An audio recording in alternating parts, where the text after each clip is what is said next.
It's a great game last night. Gee, thanks. Cubs collector's pins, just 76 cents with purchase. At 76. Hello again, everybody. With Steve Stone, I'm Harry Carey, and what a beautiful night it is in Chicago. A gorgeous night to play baseball, and what a beautiful sight it is here. It's a battle of right-handers with Shawon going for the Cubs and Kevin Gross going for Montreal, and Mark Grace trying to extend his hitting streak to 14 games. And he's a red-hot hitter, and the last 4 games, in 3 of them, he's had 3 out of 4. I think he's hitting something like 12 hits in his last 16 times at bat. Yes, he's red hot. All right, we'll be back with the starting lineups in a moment. Jessica Lange, she's small. Jack Nicholson, he's the spark. An explosive attraction. I gotta have you, Frank. A forbidden affair. Say you won't leave me, please. One thing stands in their way. Her husband. They share a passion that could kill. The Postman always rings twice. Sunday night at 11:30. Hey, Cub fans, join Ryan Sandberg, Andre Dawson, Greg Maddux, Joe Girardi, and a host of other Cub players when the Cubs invade Walt Disney World, November 8th through the 12th. Enjoy the Magic Kingdom, Epcot Center, and the Disney MGM Studios, plus private Cub parties, special photo session with Cub players and Disney characters, and breakfast with the Cubs and much, much more. For more information on this special Cubs Disney vacation, call 1-800-333-3388. That's 1-800-333-3388, and join the Chicago Cubs in Disney World.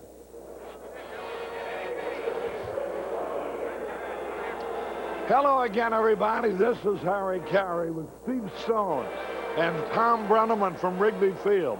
The scene of the second game of the series between the Cubs and Montreal.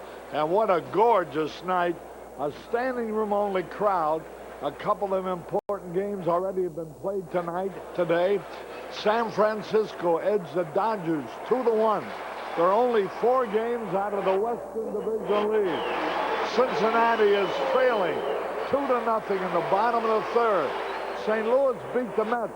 Pittsburgh and Philadelphia no score. The Pirates could go into a first-place tie. In the American League, the Red Sox have already beaten Detroit 3-1. Well, here are the lineups for tonight's game. For Montreal, DeShields at second, Martinez in center, Raines in left, Wallach at third, Galarraga at first, Walker in right, Fitzgerald catching, Owen the shortstop. Kevin Gross, who's won 8 and lost 8, will be the pitcher. For the Cubs, Walton will lead off. Sandberg at second. Grace, a hot hitter, 6 out of his last 8 at first. Dawson, only 9 points out of the league lead in hitting in right. Dave Clark in left. Salazar at third. Dunston at short. Girardi catching. And Shawon, who has won 4 and lost 6, will be on the hill. The umpires are behind the plate, Randy March, Harry Wendelstedt at first, Joe West at second, and Fred Brocklander at third. There is the Cubs defense as Shawon gets ready to face the Expos. Well, boy, Steve, the baseball season is just starting to get interesting now. Here are the Pirates with a chance of going to a first-place tie with the Mets.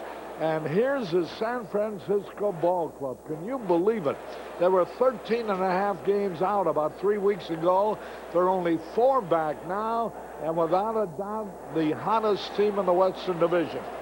They knew that they had to play Cincinnati 4 games in San Francisco, and they realized that that would be one of the pivotal series of the year, Harry. They swept them in San Francisco. Now they're right back in the race, and things are getting a little tight in Cincinnati.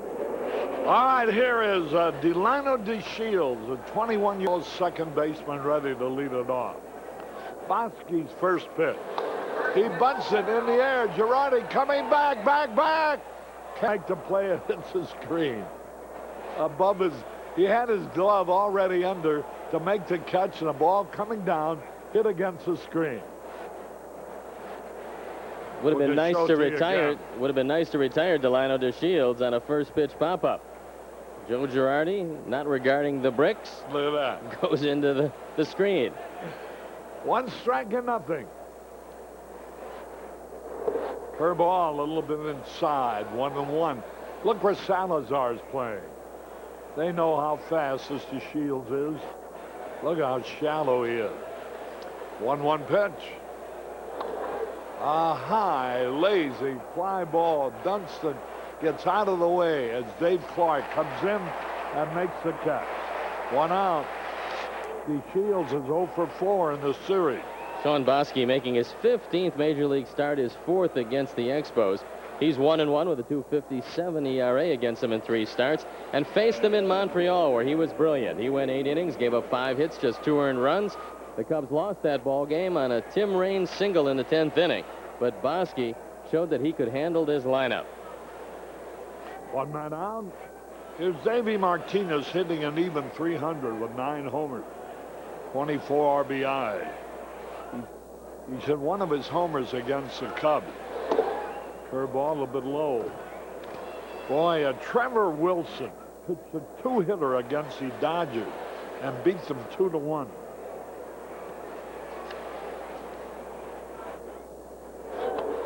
Fouled it back. Hubie Brooks homered for the Dodgers. That was one of the 2 hits given up by Trevor Wilson. Matt Williams hit his 21st in the 4th, and that became the decisive run. The Giants win 2-1. Curveball inside. Expos made a move today. They brought up Scott Anderson from the minor leagues. He's a right-handed relief pitcher. They designated Wallace Johnson for assignment. They need some bullpen help. Now the pitch, swung on, a bouncing ball. Sandberg has it over to first in time. 2 men out. We want to send along our good wishes to Shirley Sturgeon from Oxford, Indiana, who is recuperating at St. Elizabeth Hospital in Lafayette, Indiana. A group of her friends are here for the ball game. A couple of bus loads. But Shirley could make it being ill. We want to wish her a very speedy recovery.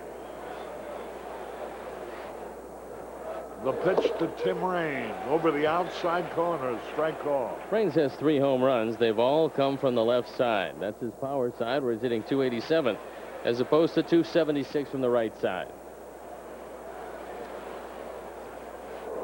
Curveball inside. 1 ball, 1 strike. Philadelphia and Pittsburgh, 0-0 at the end of 2.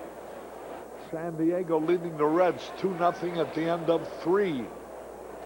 There you see Don Zimmer. Fouled out of play. You know, there's Buck Rogers, for whom things are not going well. They're now 8 games out of first place behind the New York Mets, who, by the way, got beat today. So the Pirates could go into a tie, but they have to win tonight. Ball 3, or 2 rather, and it's all evened up. There we have a little box here from a writer out of Rock Island. Name is Murray Hurt. 2 balls, 2 strikes, the pitch. There's a line drive going to be caught. Dave Clark is there to retire the side in order. 1, 2, 3. We're going to bottom of the first. No score. So why didn't you go to the discount muffler place like I did? I decided quality was just as important as low price, so I went to CarX. Yeah, but how much did you pay? Less than you did. Oh. Don't worry about the CarX man.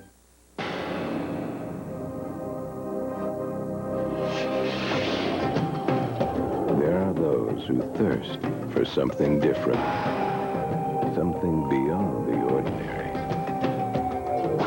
For them, there is a beer that refreshes like no other. Michelob Dry. Once you've experienced its bold taste, with no aftertaste, there's no going back. Now it's a little easier to feel rich and powerful. Introducing the all-new 1991 Buick Regal 4-door.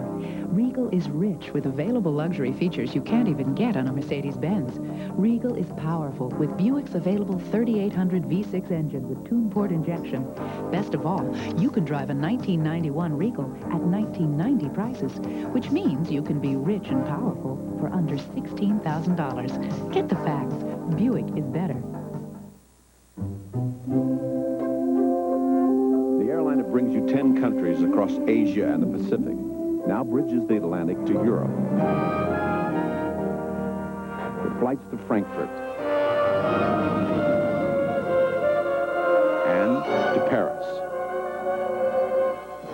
Come fly the airline that spans more than half the world. United. Come fly the friendly skies.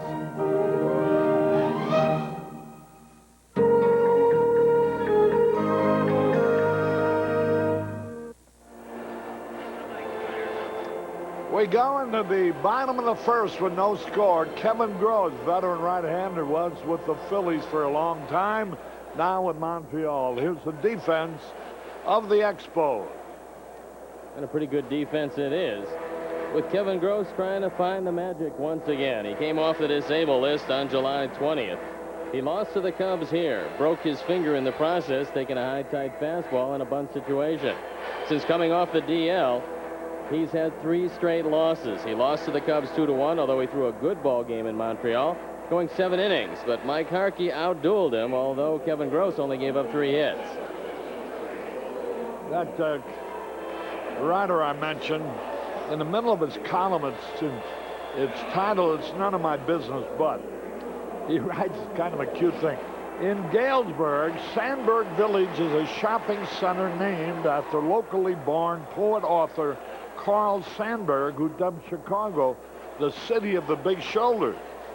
In Chicago, Sandburg Village is Wrigley Field, and Ryan Sandberg, a poet with a length of mountain ash, has the big shoulder. Very well done. Kind of cute.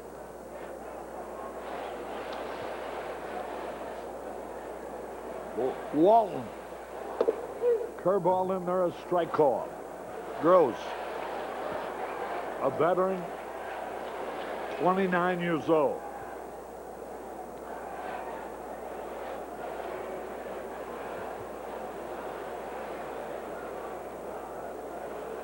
Kevin Gross has been durable. In his last 5 seasons, he's pitched at least 200 innings and struck out at least 125 men. And there's not a lot of pitchers around who can make claims like that.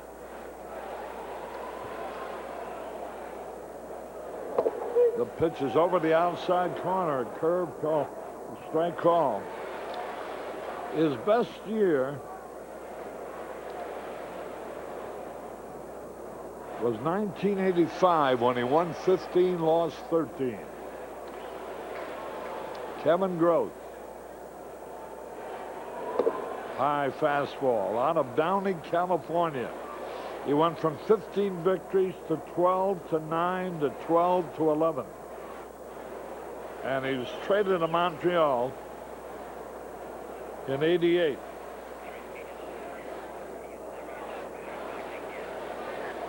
Jerome Walton stands very deep in that batter's box. He has to be within that line. 1 ball, 2 strikes.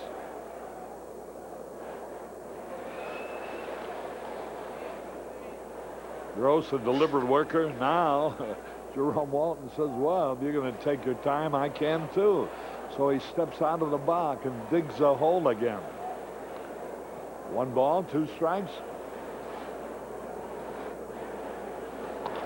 Bouncing ball up the middle of base hit. Jerome Walton drives a single to center. He had 2 out of 5 last night. It looks like his hitting is certainly ready after his long layoff. Doesn't matter who Kevin Gross pitches for, he always has trouble with the Cubs. 6-11 lifetime, a high 4.34 ERA in 29 games. And the Cubs have beaten him twice this year. He's 0-2 with a 4.91 ERA in 2 starts. He was signed to a professional contract when he was 19 years old by the Phillies and pitched for Spartanburg. Here's Sandberg. Curveball a little bit inside, ball one. Gross throws a lot of breaking balls, and when he gets in trouble, because he does throw just under 3/4, is when he starts getting under everything, and then the fastball and the breaking ball stays up. Wind is blowing in tonight, but it's ever so gently, and it's not too much of a factor. Strike call over the outside corner. He started to swing, tried to check. It was a strike anyway. A ball and a strike. How about Murphy going from the Braves to the Phillies? Oh, I didn't think I'd ever see that happen. That Dale Murphy would no longer be a member of the Braves. Harry, when you're last in hitting and last in pitching, you've got to do something for the future. That's where Atlanta finds themselves. There goes the runner. Swung on. A high pop foul out of play. Boy, it's too bad he swung because Jerome Walton really had a tremendous break. Jerome Walton, by his own admission, says that he's still learning about base running. He said it hasn't been all that easy for him. He takes a look at the pitchers, tries to key off, generally, the front shoulder. But Walton's learning how to get a jump. And in the major leagues, that first step is probably the most important because you have a lot of catchers that throw the ball well. Sandberg has hit 4 of his homers against the Phillies this year. Rather against the Expos this year. Hitting .307. 1 ball, 2 strikes. Ground ball up the middle of base hit. Here comes Jerome around second. He's on his way to third. Martinez has trouble picking the ball up. It'll be a hit and an error.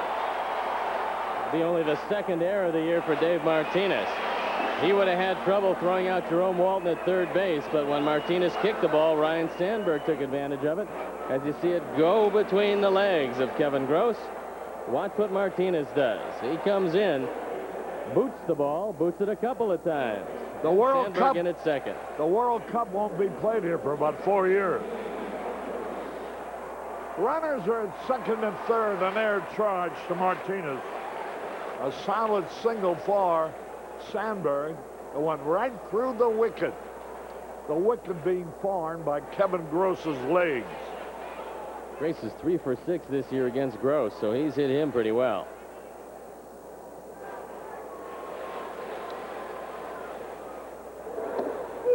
So strike call. Grace is 10 out of his last 16.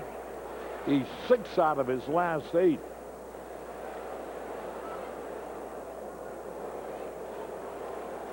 He's had 2 3-for-4 games in a row.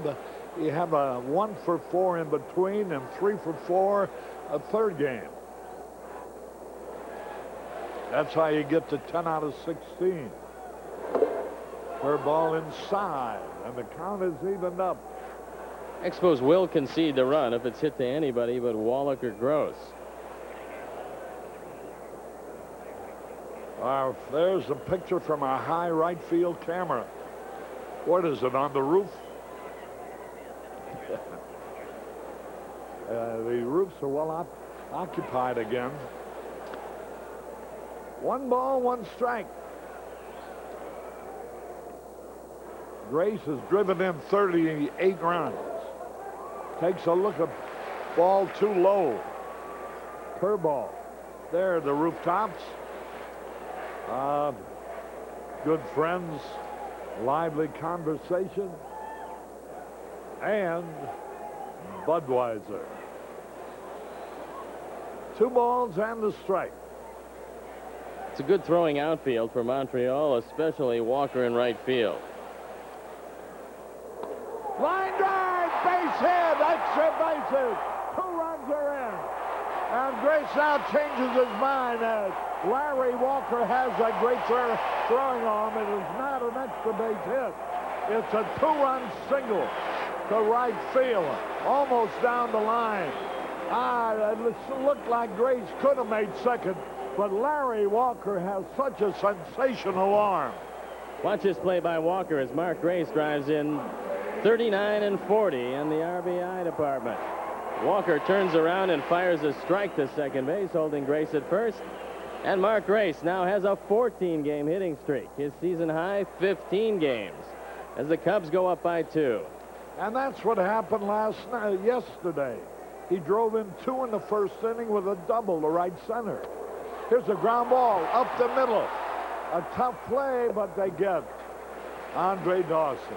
The ball was deflected by the pitcher, Kevin Gross. DeShields threw out Andre.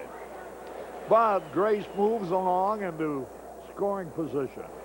There's what Mark Grace has done during that 14-game streak. And talk about red-hot hitters. Whatever Grace was missing earlier this year, he has suddenly found, and he's found it just in time to start that RBI total rising.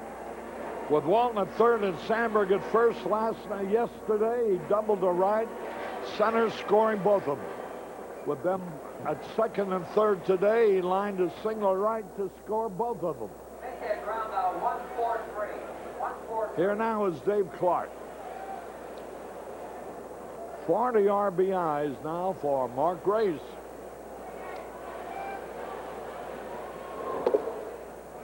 Pitch is a little bit outside. 2-0 in favor of the Cubs. Gross is throwing that breaking ball a little too hard in the first inning. Consequently, he's not getting the type of rotation you need to get the big break. The Cubs taking advantage of it. 1 man out, 2 runs in. Outside again. You know, the Cubs are in 5th place. The Phillies are 4th.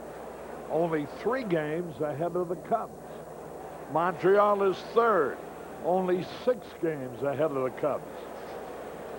Eric Osling, phone call. 2 balls, no strike. Dave Clark waiting.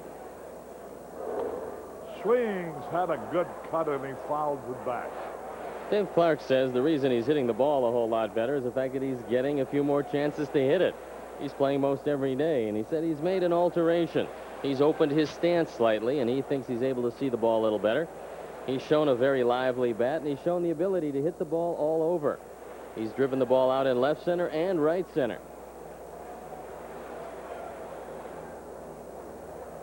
The pitch. Outside, ball 3. All 3 breaking balls just spinning up there for Gross. He's got no feeling on the mound at this point. That is frustrating, and he has got to give Buck Rogers some innings. First man out of the box is going to be Scott Anderson, but Rogers does not want to go to him too early. 3 balls and a strike.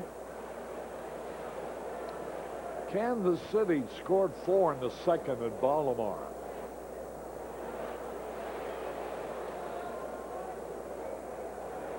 Clark last year in 102 games at 237 for Cleveland.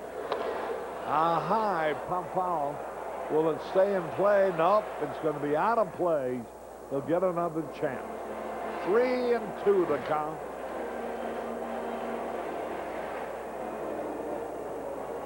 A lot of people around Montreal felt that the air left the balloon when Montreal lost to New York. They had a game 1, the second game of the series. They had won the first game. Tim Tuffle hit a 9th-inning home run. The Mets went on to win it in extra innings. Beat them the next day, taking 2 out of 3 at Montreal. And that really put a crimp in their pennant drive. 3 balls, 2 strikes, 2 runs in. Cubs lead 2-0. Grace at second base. Good lead. They're not holding them close. There's a drive. Way back into right center field. What a catch by Larry Walker. A fine play by Larry Walker. Leaping against the right center field fence at the 368 mark.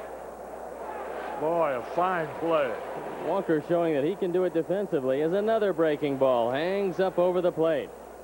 Dave Clark almost hit it out of the ballpark. Walker going back, makes the play. And Mark Grace has to scamper back to second. And we'll watch the reaction of Dave Clark. He thought he got that one well enough, but came up just a little short. Nobody ever said you had to like it when somebody robs you of an extra base hit. 2 out. Grace still at second, and here's Luis Salazar. Big star yesterday and has been now for a number of days. The whole second half of the season. Louis raised his average to 270. He has hit 9 homers, driven in 36 runs. Had 3 out of 4 yesterday. A double and a home run included. Curveball low. Boy, Kevin Gross is having all kinds of trouble with his breaking ball. Tonight's honorary bat boy and bat girl are Jason Runick and Mary Ray. 2 balls, no strikes. Curveball outside. Ball 3, they appeal, but Wendell said he did go around. I would think Luis would get the 3-0 green light if he gets a fastball here, but you have first base open. Let's see if Gross goes to the breaking ball. Taking his chances with Dunston, or if he gets a little careless with the fastball. 3 balls, no strike. He does, but it's a routine grounder. Right to Owens. Throws him out, but the Cubs get 2 runs on 3 hits, 1 error, and 1 left. At the end of 1, the Cubs are leading 2-0.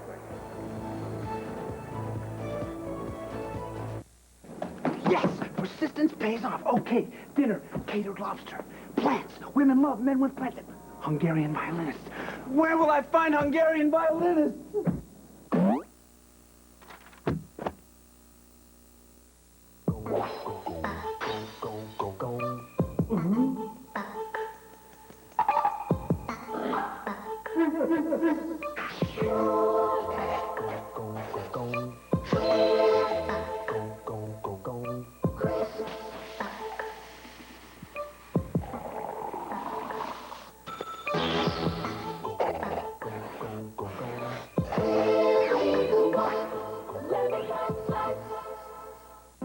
Can do it with True Value. You'll save plenty with the Carnival of Value Circular. Fast-acting Green Thumb Wasp and Hornet Spray is just $1.88. The Service Outdoor Floodlight, just $1.96, burns up to 2,000 hours. Make a clean sweep with the Empire Palmyra Push Broom, just $3.99. And store just about anything in this Rubbermaid storage container, just $4.99 at participating True Value hardware stores and home centers. Nissan is taking this 300ZX away from pitcher Mitch Williams and giving it to one very lucky Cub fan. This could be the toughest loss of Mitch's career. My athlete's foot kept flaring up. Put it out, it just flare up again. Then my doctor told me about Tenactin. It cures recovering athlete's foot. Use it regularly. It'll keep the fire from coming back. Tenactin puts the fire out for good.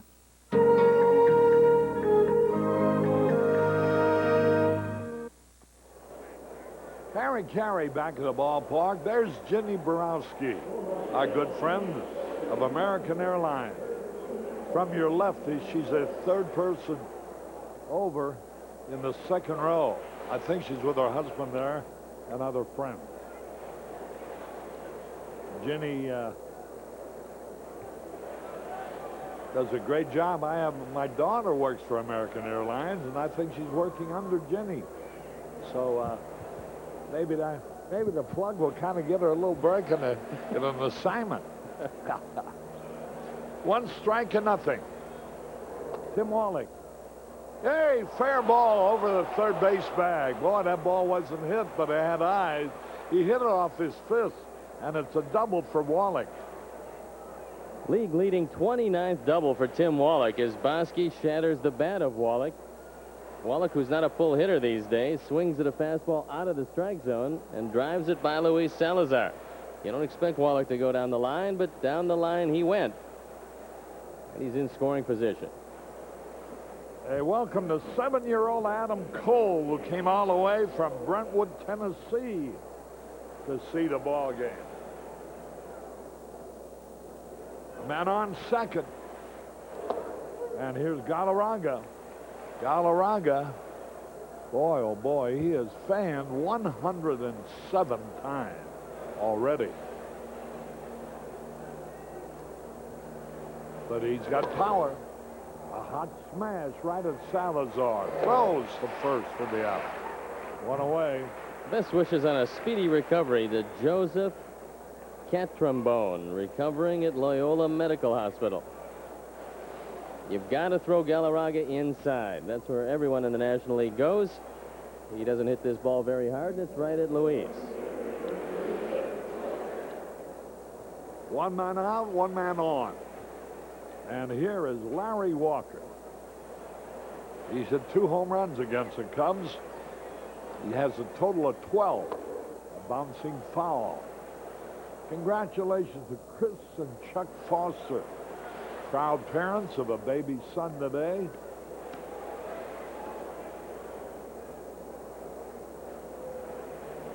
Buck Rogers benched Larry Walker for a week. Played him yesterday, hit the ball very well. This young man has exceptional power and is a fine defensive outfielder, as you saw last inning. Tim Wallach went diving back into second, thinking that Shawon was going to make a play. But neither Sandberg nor Dunston had broken for the bag, and he's got a little chagrined. 1 out, 1 on. Larry Walker hitting .233. And Bosky pitches him inside. That evens it up. At the end of 3, Pittsburgh trying to go into a first-place tie. Leads the Phillies 1-0. San Diego 2-0 over the Reds. A pitch inside. In the bottom of the 5th in Cincinnati. Walker, like most power hitters, very susceptible to the off-speed pitch. Pitchers try to throw him up and away. If you get ahead of him, he will expand the strike zone. 1 out, 1 on. Fouled out of play. Well, a couple of greetings from our WGN crew. Birthday, good wishes to Carrie Metzler, 25 today. And get well wishes to Gerald Pond, watching in Galena, Illinois. Base hit, center field. A run's going to score. And it's a 2-1 ball game. Larry Walker on a 2-2 pitch. Lined a single to center, driving in his 32nd run of the year. 2-1. Change up down, and Walker stayed back, hit it well. Expos feel that this young man has got a chance to be a star in the major leagues. Birthday greetings to Leah Steffi.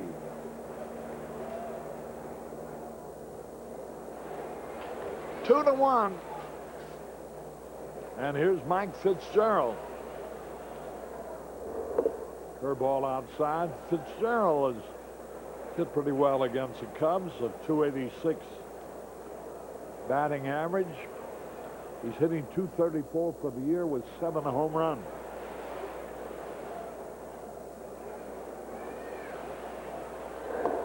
Low and outside, ball 2. Chuck Blackmore from Fairfax, Virginia is here. Boy, they're here from all over. We're having a big national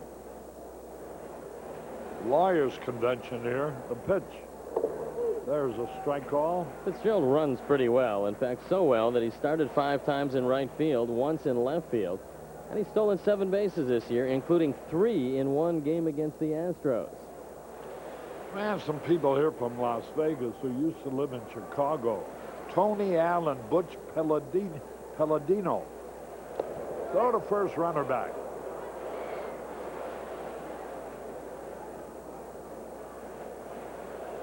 Two balls and a strike.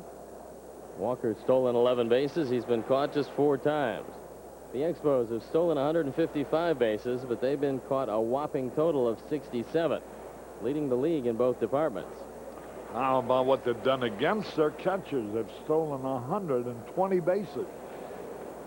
Expos have only thrown out 30 men out of 150 chances to steal. 120 have been successful. They've thrown out only 30 men out of 150 who've tried.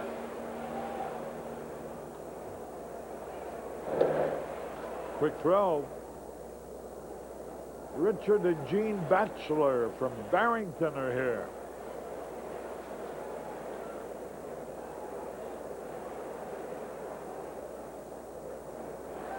There goes a runner.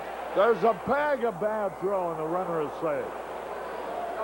Girardi, he rarely does that.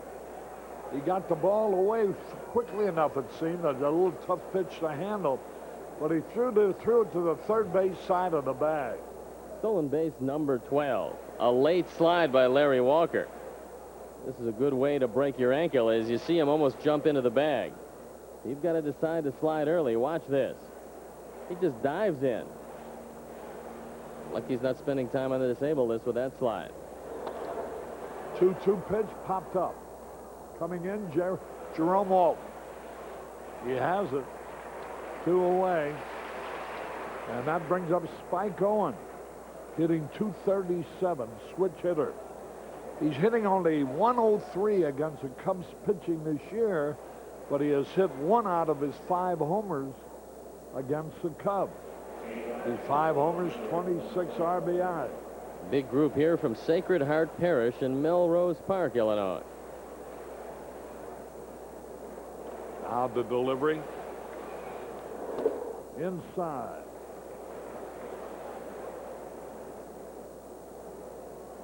Jerry Bright wants to be remembered to his mother, Bonnie Bright, in Des Moines, Iowa.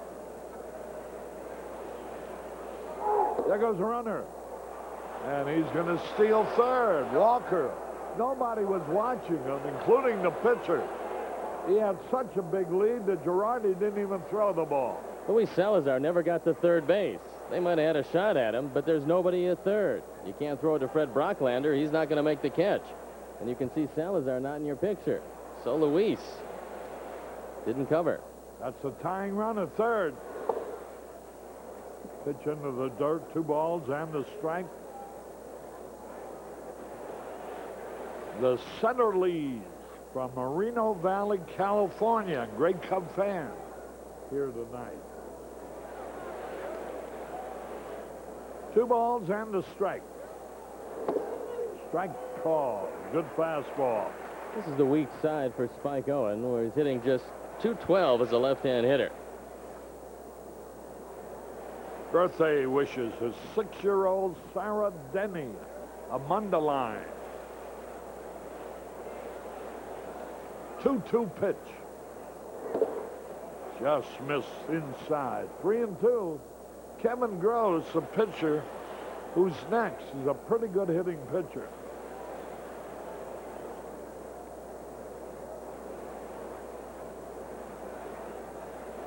Three balls, 2 strikes. Hey, struck him out. 1 run on 2 hits.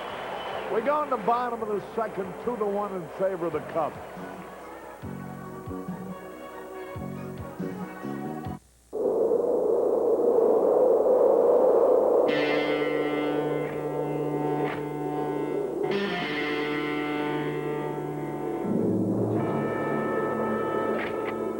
In a time when men lived and died by their guns, killing without remorse, dying without pity, only the toughest survived.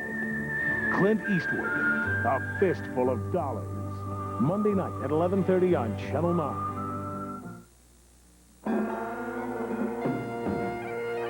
There are those who thirst for something different. Something beyond the ordinary. For them, there is a beer that refreshes like no other. Michelob Dry. Once you've experienced its bold taste, with no aftertaste, there's no going back. One of these guys is a pro photographer. One's a dentist with the autofocus Canon EOS. It's tough to tell them apart. Canon EOS. Experience the EOS system with the ease of EOS and the expertise of EOS. Now you don't have to be a pro to shoot like one.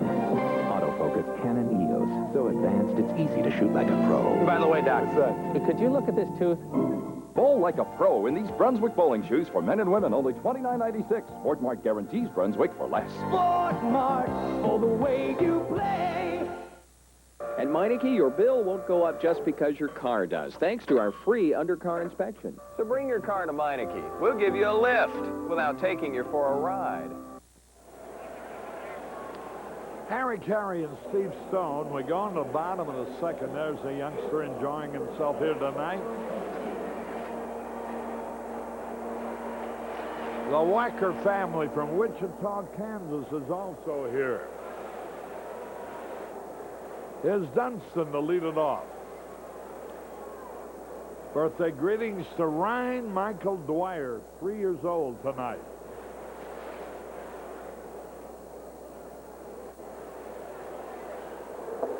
There's a pitch a little low.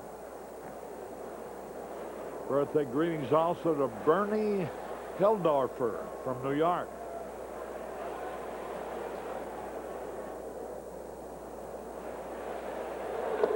There's a strike call. Cubs have not fared very well under the lights here at Wrigley Field. Just 2-8 this year. So they're trying to reverse that trend. 1 ball, 1 strike.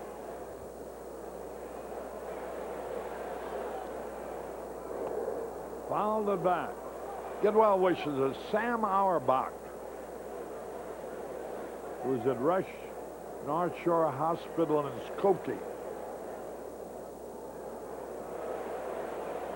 Another youngster celebrating a birthday, Tom LaRoche from Gillespie, Illinois.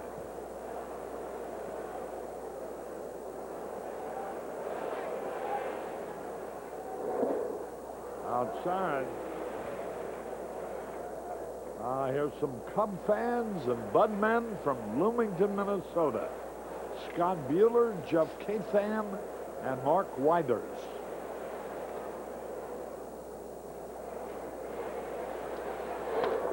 Fouled out of play. Cubs leading 2-1. That one ricocheted right off the roof, the WGN camera, and down into the lower deck.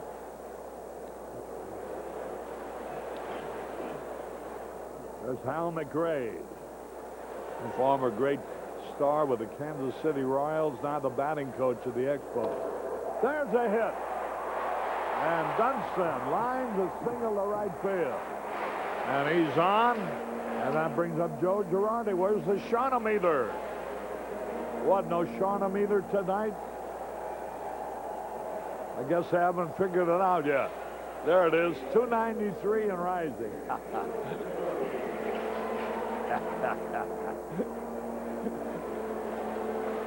Shawon Dunston. Inside outs this ball and dumps it over the head of Delano DeShields into right field. And the Cubs offense tuned up, hitting .272, leading the league coming into this game. Swings at a curve and he misses. Well, here's a couple spending their 6th wedding anniversary at the ballpark. Stephen and Debbie Logan from Des Moines.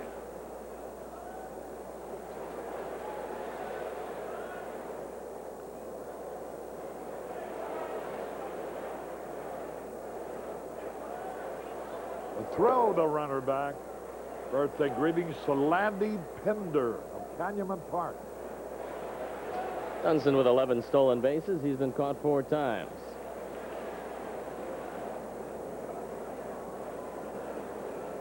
A lead by Dunston. There he goes. Pitch out. The peg wave late. A stolen base. I tell you, they had a pitch out on, but Kevin Gross almost loused up the pitch out. Kevin Gross almost threw a strike. This is out over the plate, and Fitzgerald doesn't get much on the throw. Dunston goes in standing up, overruns the bag, but Spike Owen can't get back. This is not a good throw by Mike Fitzgerald, and Shawon wondering just where the ball is as he sees Owen cross over. Buck Rogers, who was a fine throwing catcher in his playing day. Now Girardi with a man in scoring position. There it is. A ground ball. Nice play by DeShields, and he's out on a close play. I'm a little surprised that the ball was hit hard, apparently like it was going to be a single to center. But DeShields was playing him over near second. They defense Girardi up the middle, and that's exactly where he hits it. DeShields with very good speed. Pours it across, and Girardi makes it a very close play by hustling down the line. Joe tries to accelerate the long last step, but he cannot beat the throw. Out by less than half a step. I can't understand why he didn't go to third. Here now is Bosky, a pretty good hitting pitcher. Swung and he missed. Maybe DeShields was keeping him so close that when the ball was hit so sharply, he might have been afraid of being thrown out at third base by DeShields.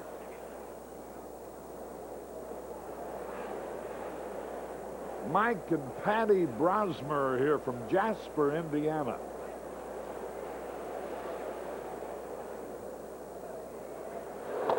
A bouncing ball, that ought to be easy. DeShields over to first, 2 gone.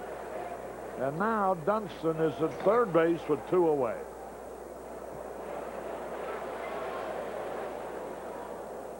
Gross has thrown 2 wild pitches this year. Fitzgerald pretty good at digging them out. Well, the Anderson family is here from Portland, Oregon. They watch the Cubs in Portland on WGN Channel 9 and love it, they say. Bob, David, Dan, Tamara, and Ann Anderson.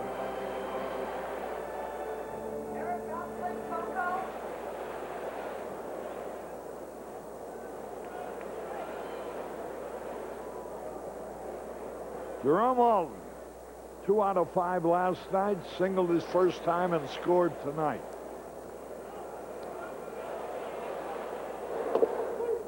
Curveball over the outside corner, strike called. Dunston came way down the third base line as if he were going to steal home. I think he distracted Jerome Alden. He meant to bother the pitcher, Kevin Gross.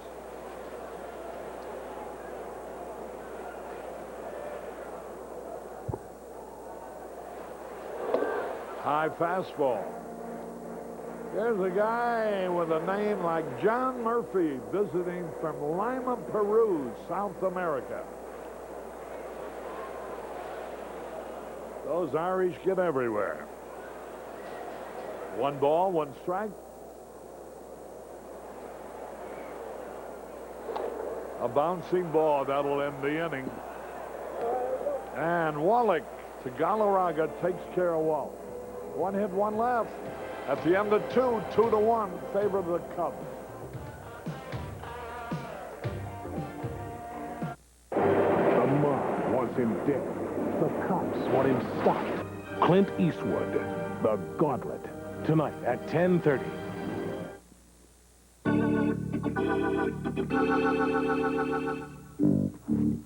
Zim says subscribe now for 7-day home delivery of the Chicago Tribune, and you'll get Sundays free. Call 1-800-443-4100 for 26 weeks of 7-day home delivery at just $2.10 a week. Nice pitch for an old third baseman. Thank you. Johnny Bench, Baseball Hall of Famer. The Reds do it. So do Krylon Blues. Krylon paint turns everything old Krylon new. Because Krylon goes on rich and beautiful. Dries fast, smooth, and even. Makes whatever you paint Krylon new. Spray on Krylon for a smooth, professional finish every time. With no runs, no drips, no errors.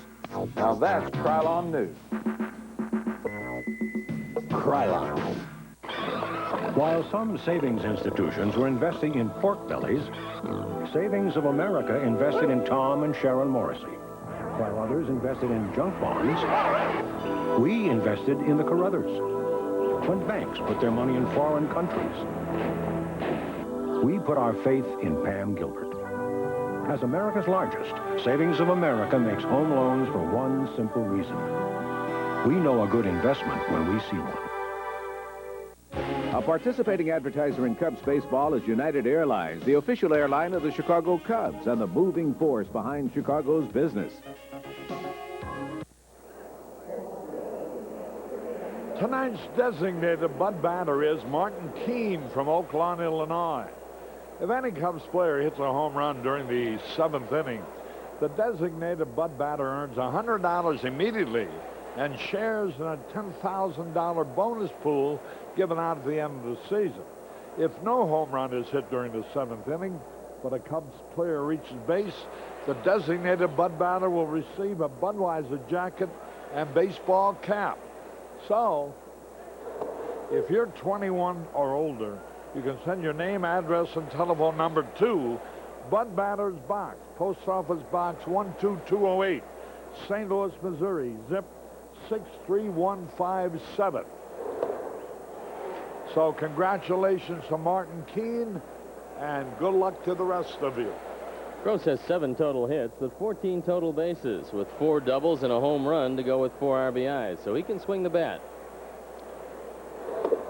He takes a little bit high. Hey, Jane and John Bennett from Dillingham, Alaska.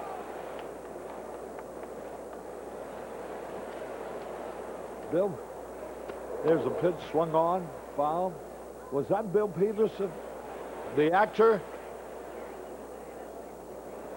Oh, and Billy Freakin is a former WGM employee, right? Still owes you money? Nah, the pitch a little bit outside. Oh, I'm sure you could collect it now. He's only worth billions. Doesn't he own one of those big palatial places in Beverly Hills? 2 balls, 2 strikes. How soon they forget, Arnie. Fouled it out of play. Well, the only guy who never forgets is Bill Murray. When he owes you money, he pays you, right, Arnie? 2 balls, 2 strikes. Fastball is high. 3-2 on Groves. Come on, Shawon. He's not that good a hitter. He's only hitting 184, but he does have a home run, 4 RBIs. Randy Marsh is not calling the high strike. A couple of fastballs ago, it looked like strike 3. A high pop fly. Easy out. Gross pops to Sandberg. 1 away. They're here from San Antonio, Texas, the Hobbins family. Delano DeShields bunted a lot early in the season. Every third baseman was playing him even with a bag, and now every third baseman, including Luis Salazar, in on the grass for DeShields to take away the bunt. Here's the pitch. Low to DeShields. There's a note. 50 fans came through sleet, snow, and rain and hail from Des Moines, Iowa. There's a single to center on a chartered bus. Even though they had a hawk, the family jewel. Well, they're all here hoping to see the Cubs win a ball game tonight. Now, DeShields can steal. He's on with a single to center, and here's Davey Martinez. DeShields has stolen 29 bases, but he's been caught a whopping 19 times. Tommy Harper, the first base coach, also the base running coach, trying to help him adjust. 1 out, 1 on. Watch DeShields, good lead. Pitch a little high. Audie White celebrating an 18th birthday from Russellville, Arkansas. It's the aggressive base runners that you can pick off, and Bosky does have a good move. He might be able to get DeShields. See if he takes that extra step or 2. He held the ball a long time that way. That's a good way to break his rhythm. DeShields, while stealing 29 bases, has been thrown out 19 times.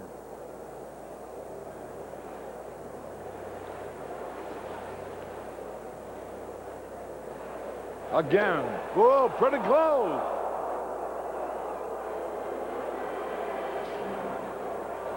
The Pattersons are here from Lexington, Kentucky. Watch this play again. Bosky just misses him. Harry Wendelstedt on the call, and he gets the hand in just before Mark Grace tagged him on the elbow.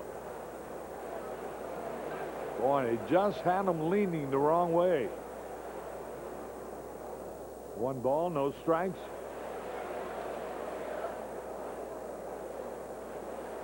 Throw the first runner back. You know, base stealers have told me that what bothers them most is when a pitcher holds a ball an abnormal length of time. They kind of break their rhythm. There's a ground ball. Tough play. Out at second, though. And DeShields throws a rolling block. Sandberg was not hurt. It's a good way to get hurt at second base, and Rhino gave a little ground to DeShields as he came rolling through. Louis has some problems getting the handle, finally does, and watch DeShields come across the bag, and Rhino moving back. Got to take a little force away from the rolling block. Carolyn Ann Gibbs and Nolan Julie Loftus are here pulling for the Cubs. Martinez has stolen 8 bases, but he's been caught 6 times. Tim Raines, the batter. 1 ball, no strikes. Raines lined out to left his first time up. Don Zimmer giving the signs to Joe Girardi. 2 out. Cubs lead 2-1. Bouncing ball. Who's going to cover first? Bosky got over there in time to take Sandberg's throw. Rhino kind of timed Bosky for the out. 1 hit, 1 left. We go into the bottom of the 3rd. Still 2-1 Cubs.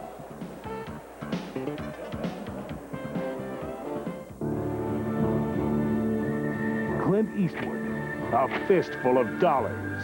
Monday night at 11:30 on Channel 9. Come on, not another cooking class. Yes. You want to join us? Tonight is the fine art of snacking. No way. I'm just going to grab a handful of these Eagle chips and run. You don't run while eating Eagle chips. It's snacking elevated to its highest form. I'm elevating the chip now. Delicious.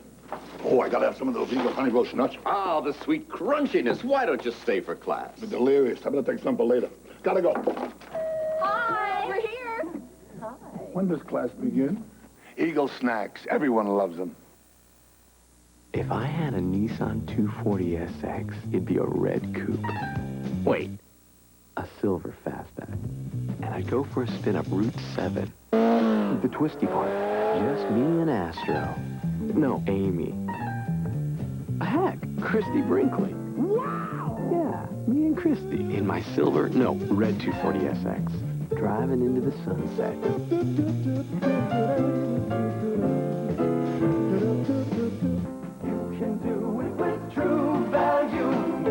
You'll save plenty with the Carnival of Value Circular. Fast-drying Cervest spray enamel is just 99 cents. True Bond Super Glue and a push-button pen, also 99 cents, provides quick bonds. Wells Lamont leather palm work gloves are only $2.99. And reach into tight spots with the Flexibit 10-piece extension kit by Master Mechanic. It's just $8.99 at participating True Value hardware stores and home centers. Illinois Bell, an Ameritech company, reminding you to just call.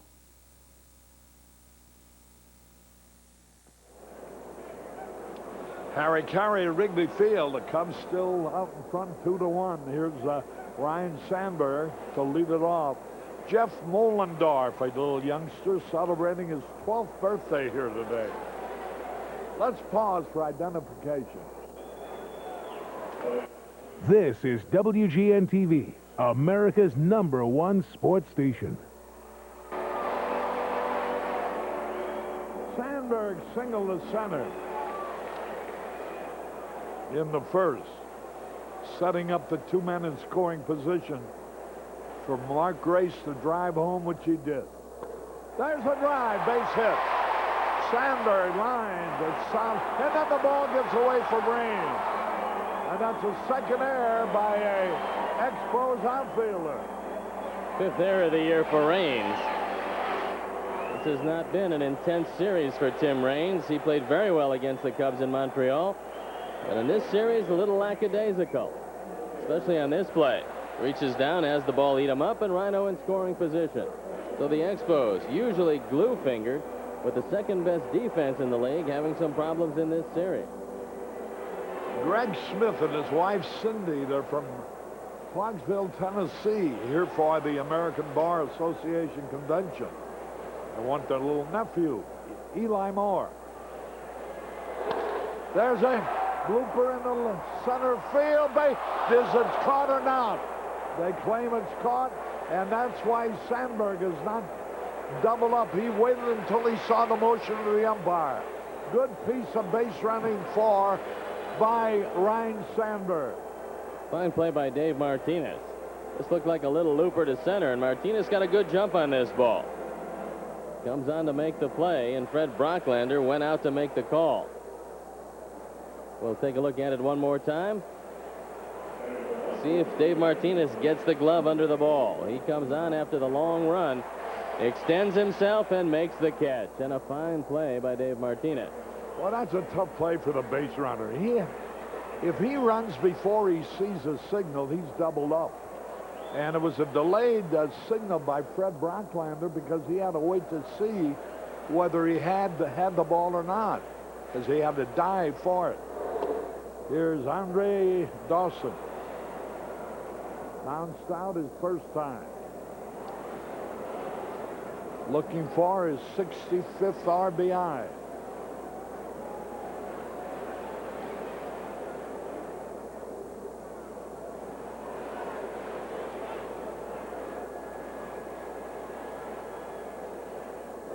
Woo, he had a good cut, missed it. Well, to Eli Moore. Don't worry about it, pal.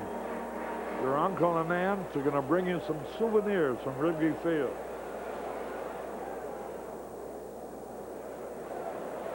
Andre not having problems at night, as you can see by those numbers. Good lead. 0-2 the count. High outside. David and Trent Hubbard from Fort Smith, Arkansas, where they watch the Cubs regularly on cable TV. They're here in person.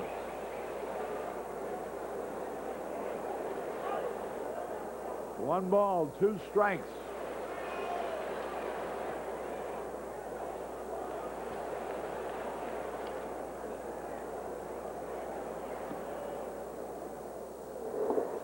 Outside. It's good to see Andre back in the lineup after fouling a ball off his knee yesterday. You always worry anytime the knee is involved with Dawson, but apparently no serious problem. Bill and Melissa Summers of Iowa City, Iowa, celebrating their 7th wedding anniversary here tonight. 2 balls, 2 strikes.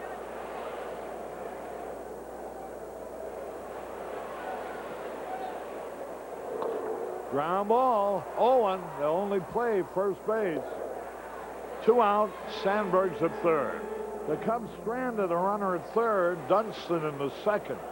Now they got another man at third with 2 out in the third. And here is Dave Clark, who was robbed of an extra base hit on a great catch by Larry Walker, the right fielder, leaping into deep right center to pull it down. Gross has got first base open, and he's dealing with a left-hand hitter who hit the ball very hard in the first inning. So let's see how careful he is with Dave Clark, with Luis Salazar on deck.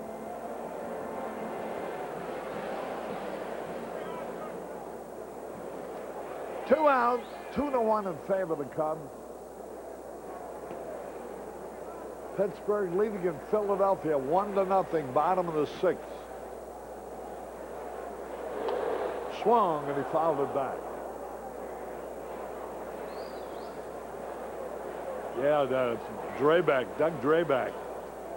Pitch 8 2/3 innings of hitless ball. And then Who was it got the hit? Now the pitch. There's a base hit. A run is in. Dave Clark singles sharply in the center field. And it's a 3-1 ball game. RBI number 17, and I'm surprised that Dave Clark got this good a pitch to hit. It's a fastball out over the plate. RBI number 17, and Harry, the answer to your question is Sil Campusano. Yeah, Campusano. 2 outs in the 9th inning, and he ruined the no-hitter. I saw the pitch. It was a 3-2 pitch, kind of high, and he singled to right. There goes a runner. The Pag. He is in there with a stolen base. So Salazar now has a chance. That's a 4th stolen base, I believe, for Clark. It is. Number 4, he's only been caught 1 time, and the Cubs running at will on Mike Fitzgerald. Ever since he smashed his index finger in the throwing hand a few years back, he has not thrown the same. Birthday greetings to Karen Parks watching the ball game. Salazar now in a position to drive in the run. Curveball outside, ball 2. Gross. I would imagine his longevity in the big leagues would almost ensure him a mighty big salary. 2 balls, no strikes. Gross is going to be a free agent at the end of this year. Well, he better pick up his gait and his game. Because you're not going to invest millions of dollars with the guy that doesn't throw any better than he has here tonight. 3 balls, no strikes. He is still, Harry, a 200-inning-a-year man. And in this day and age, that's a rare commodity. 3 balls, no strikes.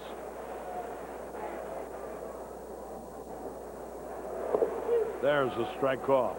He's still a 500 pitcher for a team that's well over 500.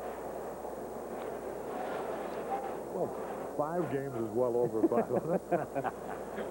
3 balls and the strike. The Reds tied it up against San Diego. Now San Diego's regained the lead 3-2 at the end of 7.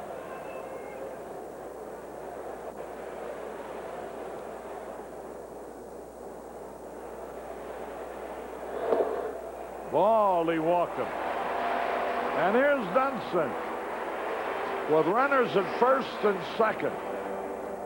The first pass given up by Gross. He has allowed 6 hits and a base on balls.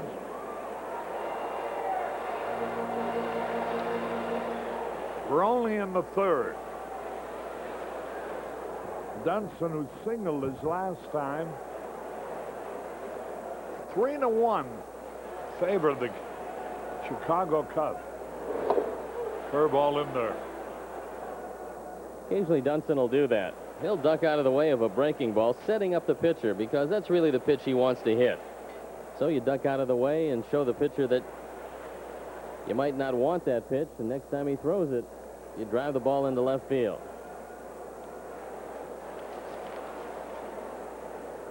Oh, and 1 the count. Big crowd, of course, on hand. Standing room only. Swung and he missed. The same curveball, but this was a bad curveball out of the strike zone. And that's the one he tries to lay off of.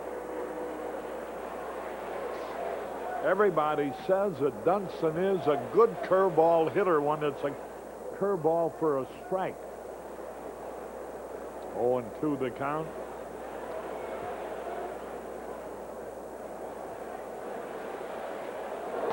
Line drive, base hit on the fastball. Here's a run racing for the plate. Throw to the plate, up the line. The runner is safe. Dunston lined to single to center. On the throw to the plate, Salazar took 3rd. RBI 55, and anytime you drop sidearm, you better make sure the ball is outside. Gross went sidearm. The ball stayed out over the plate, and Shawon Dunston with a whopping total of 55 RBIs. And watch the swing again. Dunston drives the ball right back over the head of Gross. So it's a 4-1 ball game in favor of the Cubs. Tom Brenneman will be coming along at the end of this inning. Outside, ball 1. St. Louis beat the Mets 7-5 today.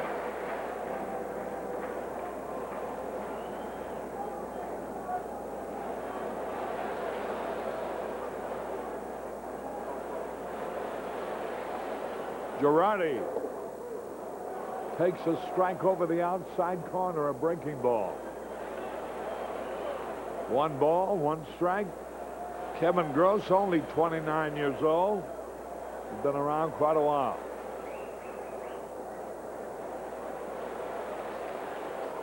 There goes the runner. There's fakes the throw, nobody's covering. A stolen base for Dunston. Second for Dunston tonight, and number 13 this year. Fitzgerald tried to entice Luis Salazar into coming down the line, but he would have none of it. Gross is in his 7th year in Major League service. Runners at second and third, and now they're going to walk Girardi. And that will bring the pitcher, Shawon Bosky, up. Who's not a bad hitting pitcher, as you very well know. Bosky is 8 out of 34 with 3 doubles to his credit and 3 runs batted in.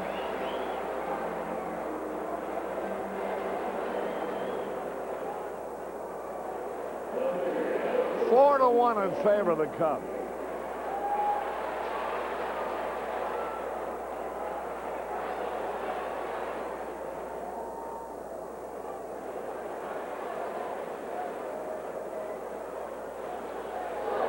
There's a pitch a little high, a curveball. Pittsburgh 1. Philadelphia nothing at the end of 6.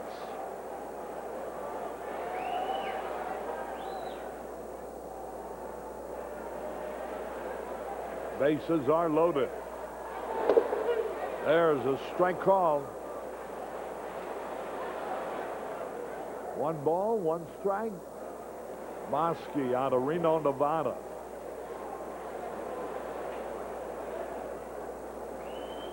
A 1-1 pitch.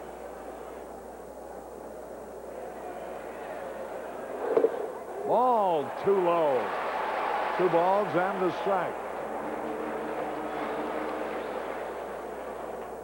At this time yesterday, the Cubs led 8-0. Tonight they're leading 4-0.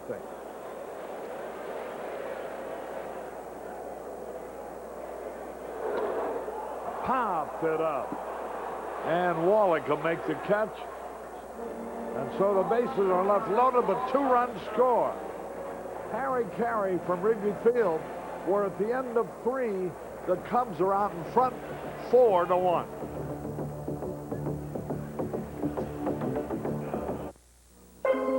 There's some things you only see in summer, like summer shoes and summer hats, summer school and summer jobs, summer cars, summer houses, and an occasional afternoon summer shower. But the best part is the summer specials at McDonald's. Tangy cheddar melt sandwiches, cool shrimp salads, low-fat frozen yogurt, and fruit-flavored low-fat milkshakes. But they're only here for a short time, so take your summertime to enjoy all those summer things. But hurry into McDonald's, because summer gone before you know it. Summer food, summer folks, summer fun. The best way to appreciate the all-new 1991 Buick Regal Sport Sedan is to take a ride around the block, the engine block. You'll discover Buick's available 3800 V6 with tune port injection for more horsepower than the engines in any of these higher-priced luxury sedans. And it's only from Buick. See your better Buick dealer and be the first kid on your street to own this block. Right now, drive a 1991 Regal at 1990 prices. Get the facts. Buick is better. To get rid of her gray, my wife can spend 40 minutes. But I discovered the 5-minute hair coloring. The revolutionary discovery called Just for Men from the leader in men's hair coloring. Simply apply Just for Men, and in 5 minutes, shampoo out. Gray is blended away. The look of my natural color is back in 5 minutes. That was me, and it won't fade or wash out. My hair takes forever, but you look great in just 5 minutes. The look of your natural color in just 5 minutes with Just for Men.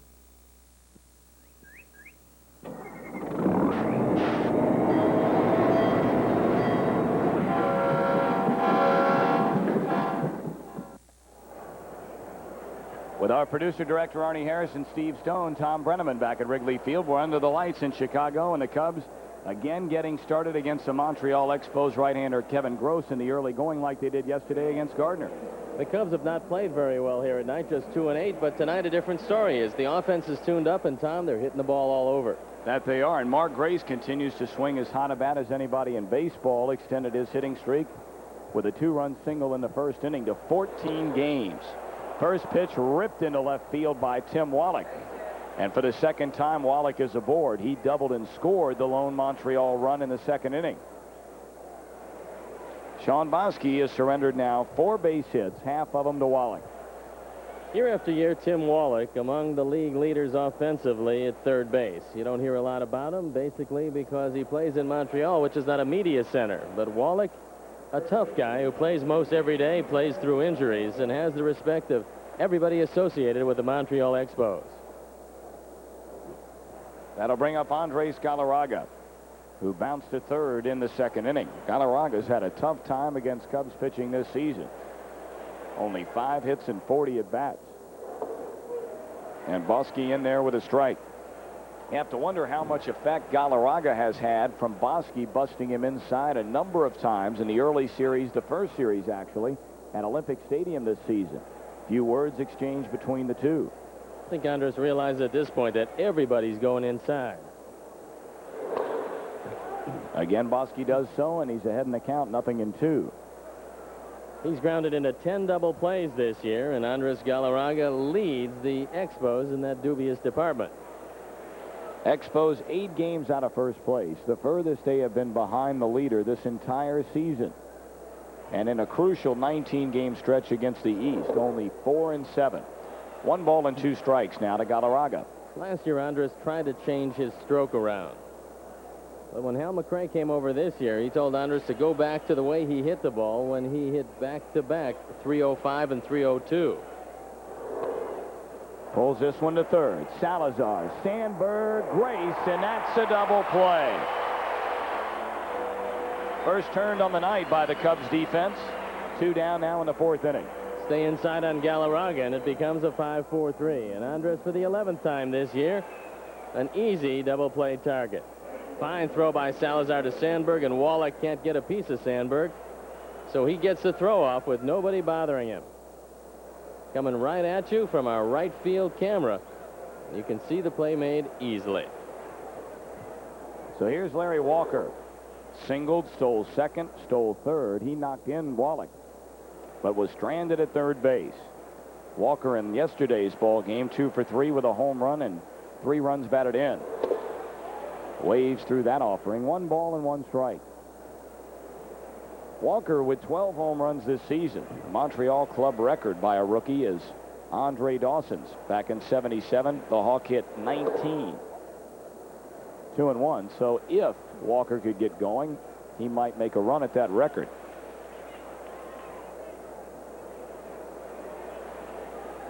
Two and 1 the count.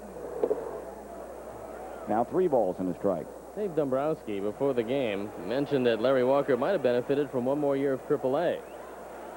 But he feels under Hal McRae he can learn a lot in the major leagues. And there's ball 4. First walk issued by the Cubs right-hander Shawon Bosque on the night. And Walker aboard with 2 down in the 4th inning. Cubs are leading 4-1. Walker can run, so you have to watch him closely. He's stolen 11 bases. He's been caught 4 times. 13 bases, including the 2 in the second inning. Here's Fitzgerald, who fly to center field. Breaking ball low and away, 1-0. Congratulations goes out to Mark Kusanovich and Missy Bosco, who are now man and wife as of 7 o'clock tonight. Been married a whopping 1 hour and 20 minutes now. And haven't had an argument yet. Well, we don't know that. And that's ripped up the middle for a base hit. Walker will put on the brakes at second. Second hit this inning for Montreal, and the 5th in the ball game. Double play comes in handy as Mike Fitzgerald, who doesn't hit anybody else very well but continues to torment the Cubs, hits the ball well back up the middle. Outfield can play a little more shallow for Spike Owen, and they shade him around toward left center. Owen struck out swinging to end the second inning with Walker at third base. Bosky misses outside. Ball 1. Owen hitting under 100 this season against the Cubs. Actually right at 100, 4 for 40. He does have a home run. Runners at first and second, and he loops this one into left, but Clark will get there, and that's the inning. No runs, 2 hits, 2 men left. Middle of the 4th under the lights at Wrigley Field. 4-1, Cubs lead it.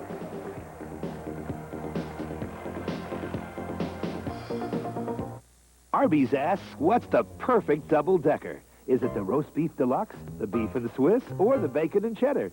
Guess you'll have to come in and find out for yourself. How do you get real premium beer taste in a non-alcoholic brew? You start with a real premium beer. That's how Anheuser-Busch makes O'Doul's. O'Doul's is carefully brewed, fully fermented, and cold-aged.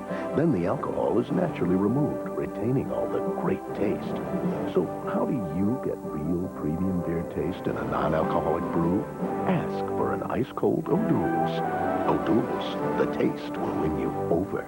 The Italians lust for anything American. So in cars, Tonio Liguori prefers an American one.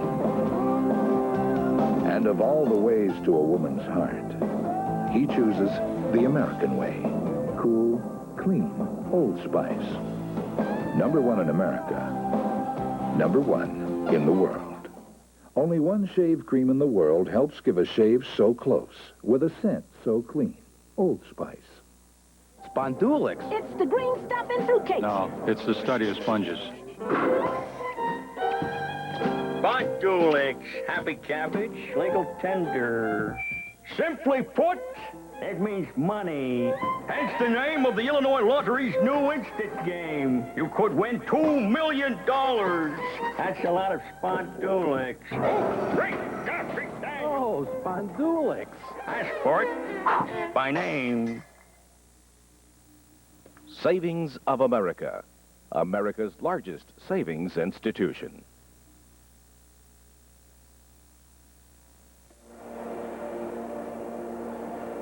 It is a gorgeous night for baseball in Chicago, and to be quite honest about it, it's been a splendid week. Couldn't ask for better weather.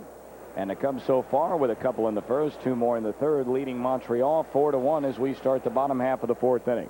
Now we'll see just how tired that Montreal bullpen is, because Kevin Gross is due to lead off the 5th inning. Buck Rogers before the game said that he has got to have a lot of innings out of Gross tonight because everybody in that bullpen exhausted with the exception of Tim Burke. Jerome Walton to lead things off. Jerome 1 for 2. Scored on the 2-run single from Grace in the first inning and then bounced at third his last trip. Since returning to the lineup, Walton 4 hits and 10 at-bats. Count even up. 1-1.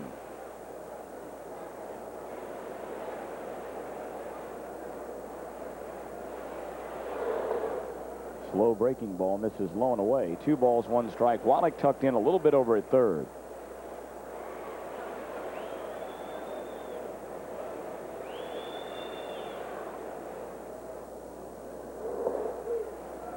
Paints the outside corner. 2-2. You've got to have good timing to lay down bunts. And Jerome Walton, obviously with a lot of rust on still, probably not feeling too comfortable yet as far as the bunting goes. 2-2 now to Walton, and he tries to drop it with 2 strikes, and he is out of there. It's not easy, especially with 2 strikes, and especially when you haven't bunted in a while.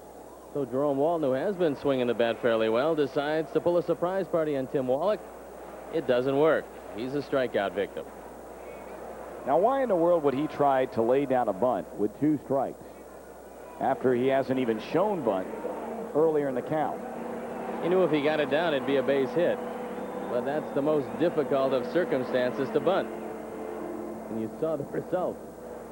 The only reason I asked the question is the look on Don Zimmer's face as Walton was headed back for the dugout. Anyway, here's Sandberg, a perfect 2 for 2, a pair of singles, and he must be feeling a little English on that ball. His first trip, Martinez kicked it away in center. He went to second. And then on his second single, Raines fumbled it around and left.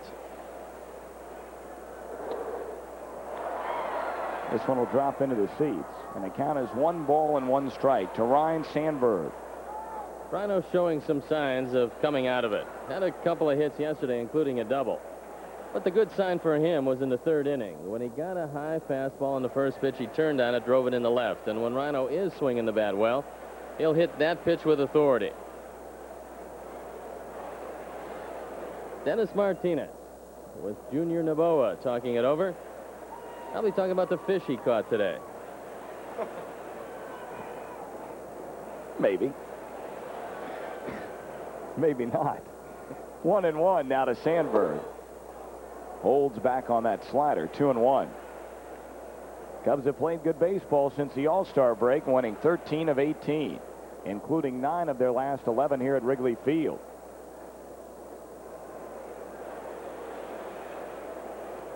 Two-one delivery, and it's popped up, foul ground, third base side, but it will bend in amongst the spectators, and the count goes to 2-2 now on Sandberg. Rhino has not hit a home run now in 31 games. His last home run came back on June the 27th, a span of 125 at-bats after being the National League's Player of the Month of June, when he hit 14 long balls.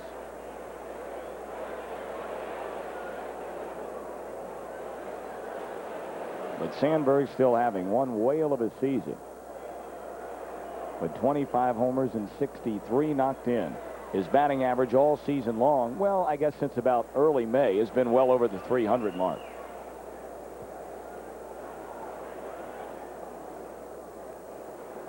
Two balls, 2 strikes, and it's ripped into center field by the diving DeShields. Sandberg is 3 for 3, and he has hit the ball on the money all 3 trips. Rhino hitting .312 now has raised that batting average 5 points. DeShields playing Sandberg up the middle and just misses spearing this one.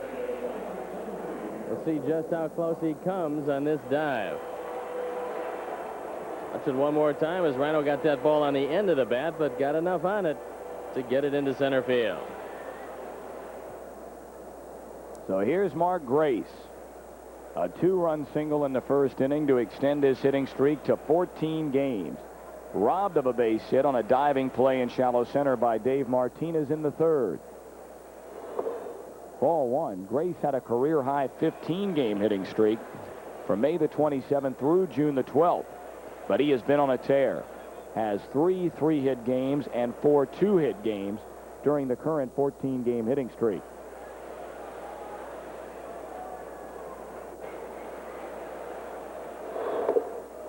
One ball, 1 strike. Show you how things have gone for the Cubs. In 9 of the last 10 years, the Cubs have gone over the 100 mark in both home runs and stolen bases. However, from 1930 to 1982, they only accomplished that 1 time. So the Cubs have added a whole lot of speed in the last few years, and that basically is a product of the artificial surface and the necessity to do so. There goes Sandberg. Grace pulls it to right field, but Walker there. 2 down in the inning. And even when Grace makes an out, he hits the ball on the button. Cubs already with 3 stolen bases in this game. 2 by Dunston, the other by Dave Clark.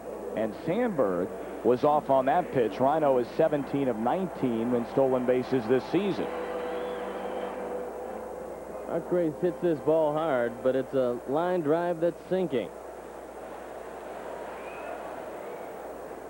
Larry Walker was had a fine night defensively, hauls it in. Andre Dawson 0 for 2. There goes Sandberg. Great jump. Fitzgerald to throw. No chance. Sandberg has 18 stolen base in 20 attempts. Kevin Gross has a long, slow delivery, and Fitzgerald gets rid of the ball fairly quickly. It's a good throw, but really no chance to get Sandberg, and you can credit that to the slow delivery of Kevin Gross. Cubs running at will tonight.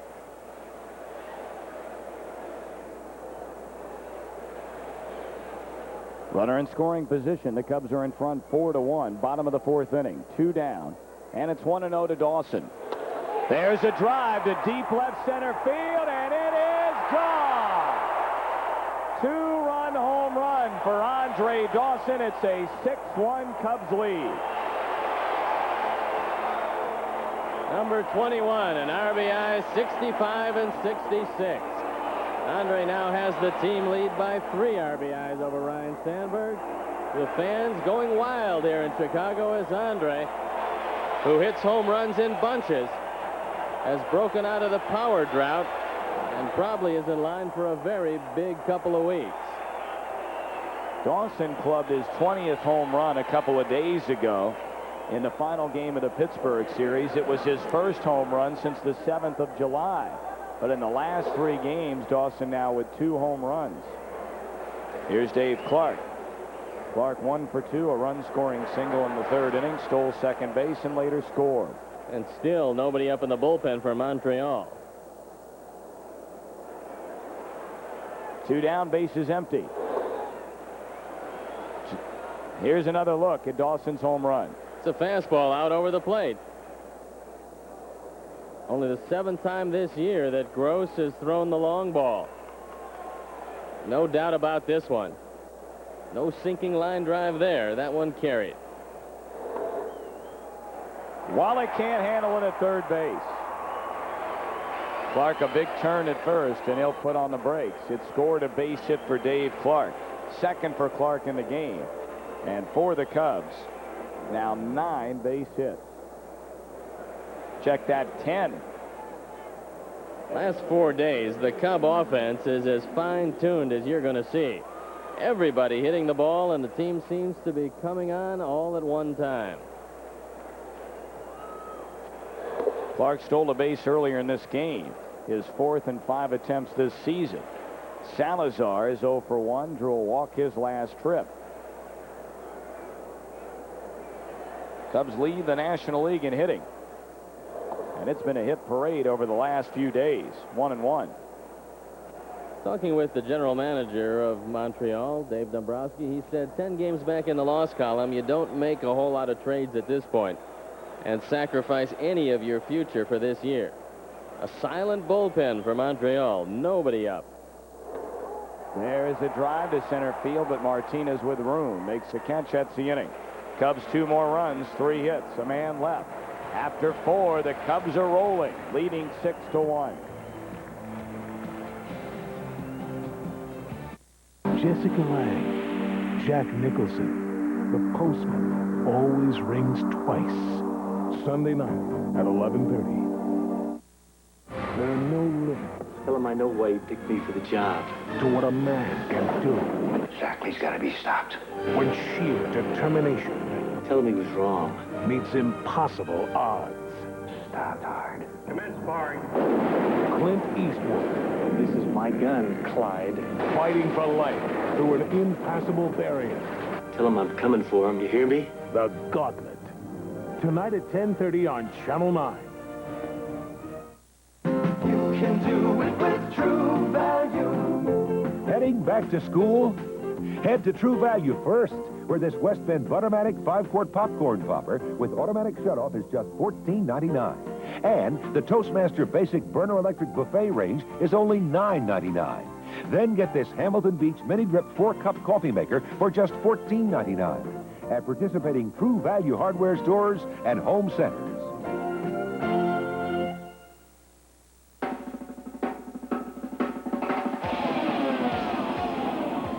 Of all the NASCAR winners since 1951, some have driven Oldsmobiles, some Fords, some have raced on Goodyear, others on Firestone. About the only thing most of them did have in common was their gasoline. A gasoline with the same kind of winning spirit as the one you can put in your own car. Unical 76. Get Cubs collector's pins, just 76 cents with purchase. At 76. A participating advertiser in Cubs baseball is Pepsi-Cola General Bottlers. Pepsi, the choice of a new generation. 2 is the magic number for the Cubs. A pair in the first, 2 more in the third, and 2 added in the fourth on Dawson's 2-run home run, leading 6-1 as we head for the 5th. Well, Shawon Bosky came up with the bases loaded earlier in this game. He popped up, but that hasn't always been the case this season in baseball. It hasn't been the case tonight with Mike McFarland of Kansas City hitting a grand slam.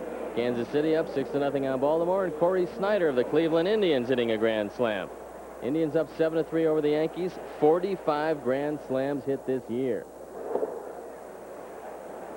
So in a year that's become known as the year of the no-hitter, not only are people throwing them quite often, but they're going 8 2/3 quite often. But a lot of people hitting grand slams. Broken bat flare into center field by the pitcher Kevin Gross. Montreal 6th hit of the night, the first for Gross. What's the breakdown on that? 21 in the 21 American League and 24 in the National League. Cubs are running at will against Gross and Mike Fitzgerald. Both teams have had chances to add a few more runs, but the offense has really cranked it up for Shawon Bosky tonight. They've given him 6+ runs through 4 innings. The Shields is out of there, 1 away. Dick Wilkins of Don McAuliffe Buick on hand, as is Larry Marquardt of Marquardt Buick.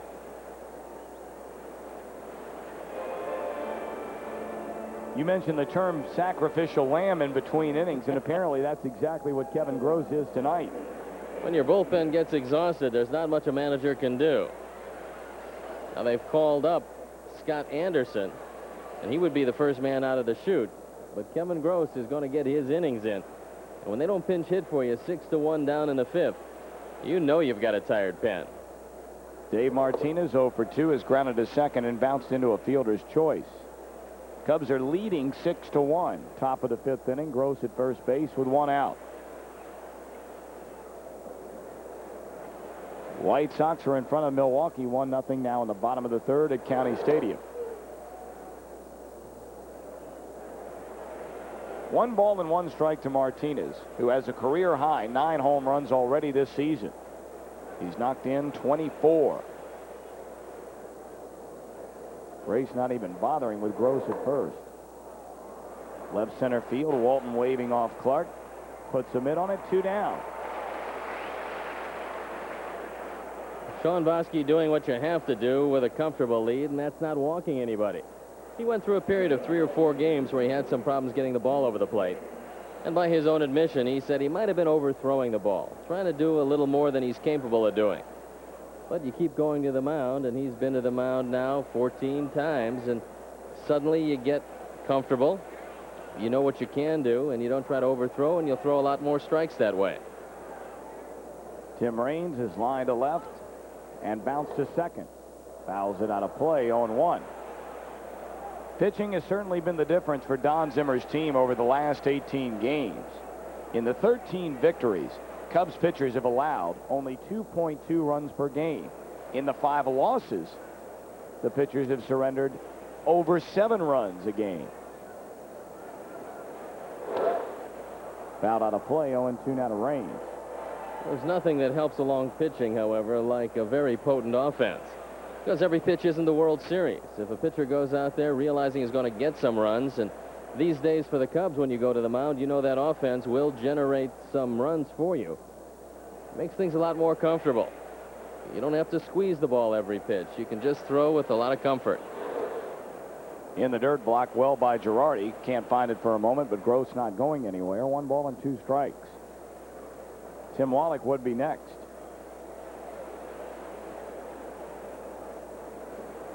Tim Raines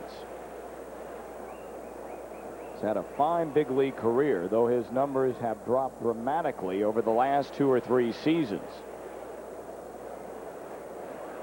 He's behind in the count, 1 ball and 2 strikes.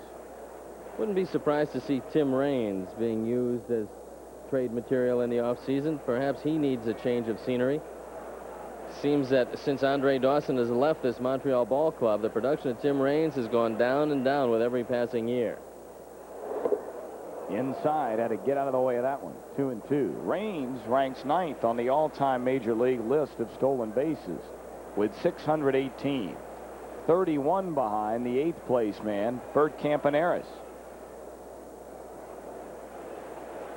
Raines has always had a very high percentage, not only a lot of stolen bases, but year after year, he's not thrown out too often. But he doesn't run nearly as much as he used to, that's for sure. Runner at first, and again, Bosque misses inside with that fastball, and Raines kind of glares back out at him. Full count. Raines has had a mobile at bat. He's moved all over the place. Gross a lead at first, 2 down. There he goes. Here's a 3-2. Back up the middle. Dunston diving, gets up, throws, and he got him. No runs a hit. 1 man left. Middle of the 5th. Cubs 6, Expos 1.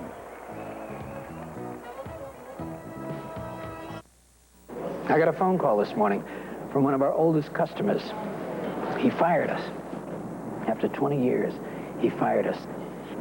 Said he didn't know us anymore. I think I know why. We used to do business with a handshake, face to face. Now it's a phone call and a fax. Get back to you later.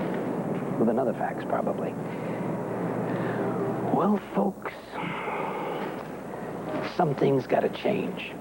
That's why we're going to set out for a little face-to-face chat with every customer we have. But Ben, that's got to be over 200 cities. I don't care. Thanks. If you're the kind of business that still believes personal service deserves a lot more than lip service, welcome to United. Larry. Lewis. That's the way we've been doing business for over 60 years. Ben, where are you going? To visit that old friend who fired us this morning. United. Come fly the friendly skies. Hey, come on. Is this any way to spend the summer? No. Make it a Bud summer with Budweiser, Bud Light, and Bud Dry. Check inside 12 packs and you could win one of 100 Bud label pools. Look for me, Jeff Altman, where you buy your favorite beer, because we're giving away pools all summer long. It's wet. It's wild. It's Bud summer. Hey, man, you need sunscreen. You're starting to peel. Woo! The Illinois Lottery. Have a ball. Play the lottery.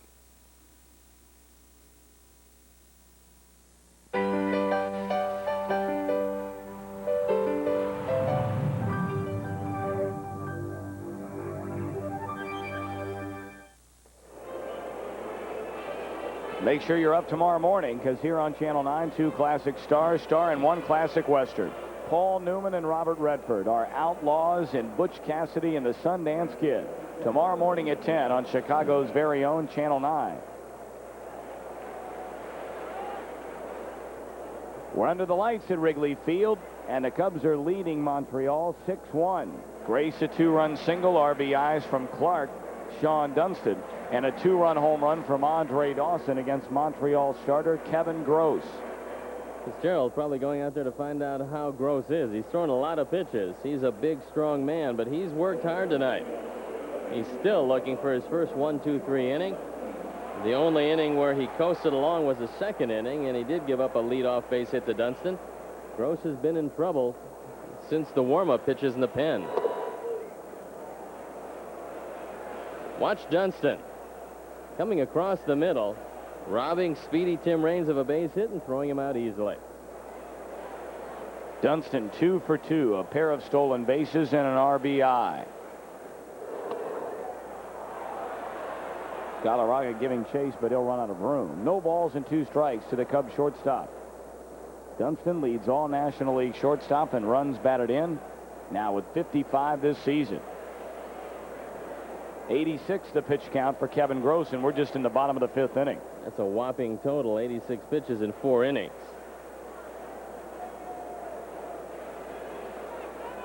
Oh, 0-2 to Dunston. leading off the fifth, and the Cubs leading by 5 runs. Outside. If there's one thing Gross has always been in his career, it's durable. He's pitched at least 200 innings, along with striking out at least 125 batters while making 30 or more starts in each of the past 5 seasons. 2 balls, 2 strikes. That's got to give a manager a sense of comfort. If you're Buck Rogers, you know you can just put Gross in the starting rotation, and more times than not, he's going to go deep into a ball game. You think he will leave Montreal after this season?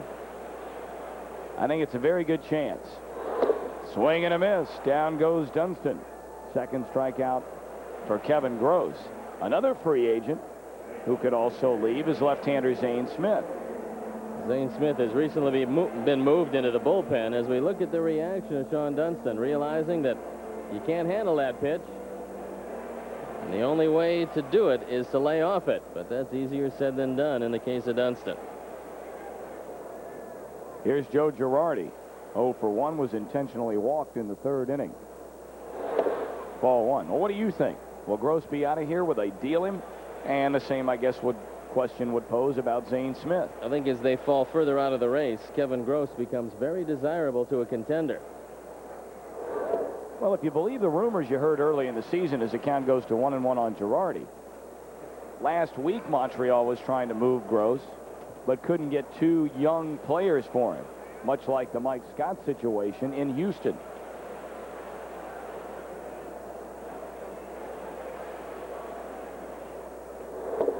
One ball and 2 strikes. Well, there was much to do made about that waiver process that ran out on August 1st, where you could make a trade without asking waivers. But the reality of it is now in the major leagues, just about everybody is asked waivers on for these various clubs, and so you can still make a deal, and you will see a few. 2 balls and 2 strikes now on Joe Girardi with the bases empty and 1 away. When the Cubs went into Montreal for the 4-game series, Montreal was very much in the race. But after losing 2 out of 3 to the Mets, 3 out of 4 to the Cubs, and the first one here yesterday, they've fallen way back. Check swing into the seats. Still 2-2 on the Cubs catcher. Cubs would love to try and inch up further in the standings on Philadelphia. And not too long down the road, perhaps Montreal. If this offense stays where it's at right now, that's certainly a distinct possibility. 2-2 to the Cubs catcher, and he pops it up. But it'll drop in amongst the spectators. The count will hang around as Girardi gets another whack. Still 2-2. Expos are 4 games over the 500 mark, while the Cubs come into play tonight 8 games under at 49-57. The Mets lost earlier today. Dwight Gooden has his personal 8-game winning streak come to an end. Kenny Hill beat the Mets for the 2nd time in 10 days. Final score of 7-5.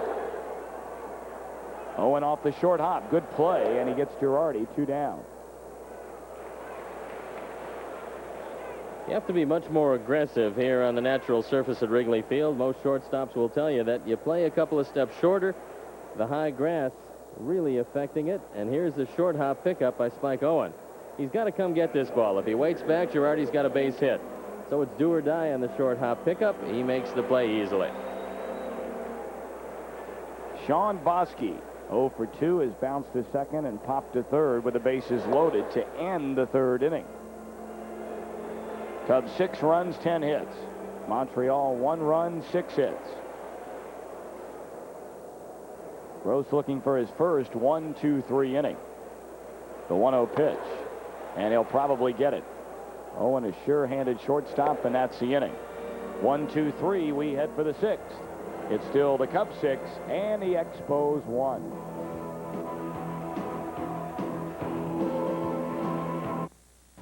It's after midnight. Who has access to your current prescription records at this hour? Who? Any 24-hour Walgreens pharmacist. That's who.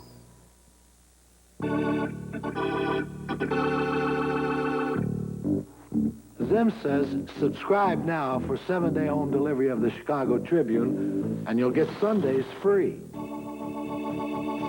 He says the Trib will be delivered to your home every morning for just $2.10 a week, almost 40% off the newsstand price. Just pick up the phone, he says, and dial 1-800-443-4100. It's that easy. All he asks is that you charge your subscription to Visa, MasterCard, American Express, or Discover Card. 26 weeks of the Trib, with Sundays free, just by calling 1-800-443-4100. Nice pitch for an old third baseman. Thank you. If I had a Nissan 240 SX, it'd be a red coupe. Wait, a silver fastback. And I'd go for a spin up Route 7. The twisty part. Just me and Astro. No, Amy. Heck, Christy Brinkley. Wow! Yeah, me and Christy in my silver, no, red 240 SX. Driving into the sunset.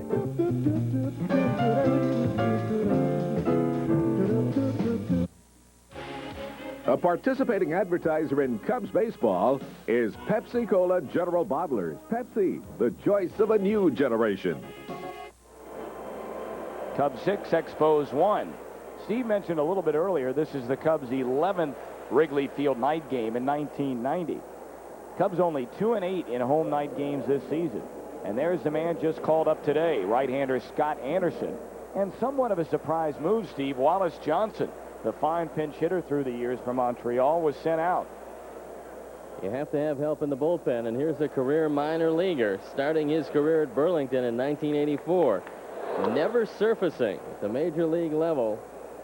Looking like he's going to get an opportunity tonight, and it's been a long time coming for him. This man has only started a couple of years, mostly used out of the bullpen. 1-1 now to Tim Wallach. Wallach has a third of the Expos hits tonight. A perfect 2 for 2, and has scored the only Montreal run. But Salazar's got his number this time. 1 away. This copyrighted telecast is presented by the authority of the Chicago National League Ball Club, which has the right of approval of the announcers and is intended solely for the private, non-commercial use of our audience. The publication, reproduction, retransmission, or the use of the pictures, descriptions, and accounts of this game without the express written consent of the Chicago National League Ball Club is prohibited. Here's Andres Galarraga, 0 for 2. Twice has bounced to third. The second time in the fourth inning, the Cubs went around the horn for a double play. Cubs are leading 6-1 in the top of the sixth inning. 1 down and nobody on. Another standing room only crowd here at Wrigley Field tonight. Hooks it foul, 1-1. Yesterday, a big crowd at 33,318. Cubs, for the most part, on a daily basis, despite being 13 games out of first place with the win tonight, still averaging over 30,000 a game. This is a beautiful park at any time, but especially good looking at night. Look around and an ivy just stands out at you. You usually look around and see someone in every seat and then some. It's been quite a year attendance-wise for the Cubs. And the team is just starting to come on. It looks like whatever they were missing early in the year, they're getting now. Certainly the pitching a little better, but the offense considerably better. You know, I heard a friend of mine say last night, and it maybe best describes the way I've ever heard this ballpark. It's a romantic park. And that's somewhat of a fluttery word to some, but if you bring your wife or a date or whatever the case may be to this ballpark, it really is a wonderful experience. You go to so many other parks around the league, and you just feel like no big deal. Here you're actually part of the game. I think that's why a lot of people plan their summer vacations around Cub home games in Chicago. 3 balls and 2 strikes now to Galarraga. What I think the most interesting facet of this ballpark is that you can see the expressions on the players' faces. You feel like you're part of it, because the fans can get closer here than they can most everywhere except for Fenway Park, perhaps. That makes you feel like you're right in the middle of the action. Galarraga fouls it out of play. Still 3-2. And we understand young Peter McGuire has now been listed upped into fair condition. And that is terrific news. The young man hit by the foul ball off the bat of Barry Bonds the other day. Ground ball to third base. Salazar throws him out. Second out of the inning. A number of the Cubs players, the entire coaching staff went over to see Peter McGuire today. We understand Barry Bonds has filled his room trying to brighten it up a bit with balloons. And the young man is improving on a daily basis.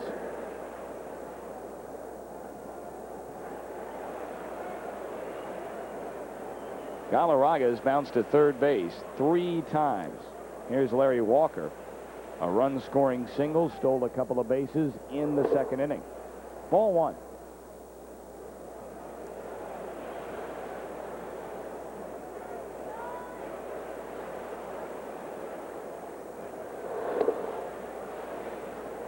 Walker looks like down the road, if he continues to improve with the help of the hitting instructor Hal McRae, could turn into a pretty decent player. The 2-0 pitch. Now 2-1. He's got everything you need to be a fine player. He can run very well. Defensively, he's excellent in right field, and he has a lot of power. So as he gets more comfortable here, he's going to become very good. To the right side by Grace and Sandberg into right field for a base hit. 2-out single for Walker. His second hit, 7th for Montreal against Bosky. Buck Rogers has a lot of confidence in his hitting instructor, Hal McRae. And there have been times this year when Hal McRae has said to Buck Rogers, I'd like to see this man on the bench for about a week because I have to work with him. And that's what he did with Larry Walker. Walker spent a week out of the lineup, and Hal McRae going over his stroke, trying to remodel it for him, fine-tune it, giving him some confidence that he can swing the bat. Walker's played the last 2 nights, and it looks like whatever he was doing wrong, he's figured it out. And with every passing day, I think Hal McRae is making a lot of points with everybody around Montreal.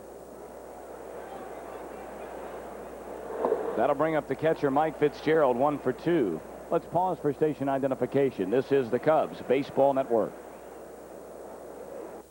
This is WGN-TV, America's #1 sports station. Cubs are leading Montreal 6-1. Top of the 6th inning. Walker's at first with 2 away. And a count is 1-1 on Mike Fitzgerald. In the bottom half of the 6th inning, I'd like to get in with you, Steve, a little bit about what makes a good hitting instructor. We've talked about it as far as what a pitching coach does. Salazar backhands. A strong throw over to Grace, and that's the inning. No runs ahead, a man left. We're in the middle of the 6th. Cubs are leading Montreal 6-1.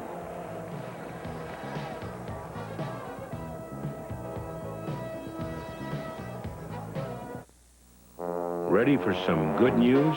If your car is in an accident and you have Allstate insurance, you can leave it in our hands. Allstate's recommended pro shops can do everything, including the estimate, in one stop. And to make you feel even better, Allstate will guarantee their workmanship for as long as you own your car. Well, that's the news. Now, be careful. You're in good hands with Allstate, a member of the Sears Financial Network. Brewing is an art.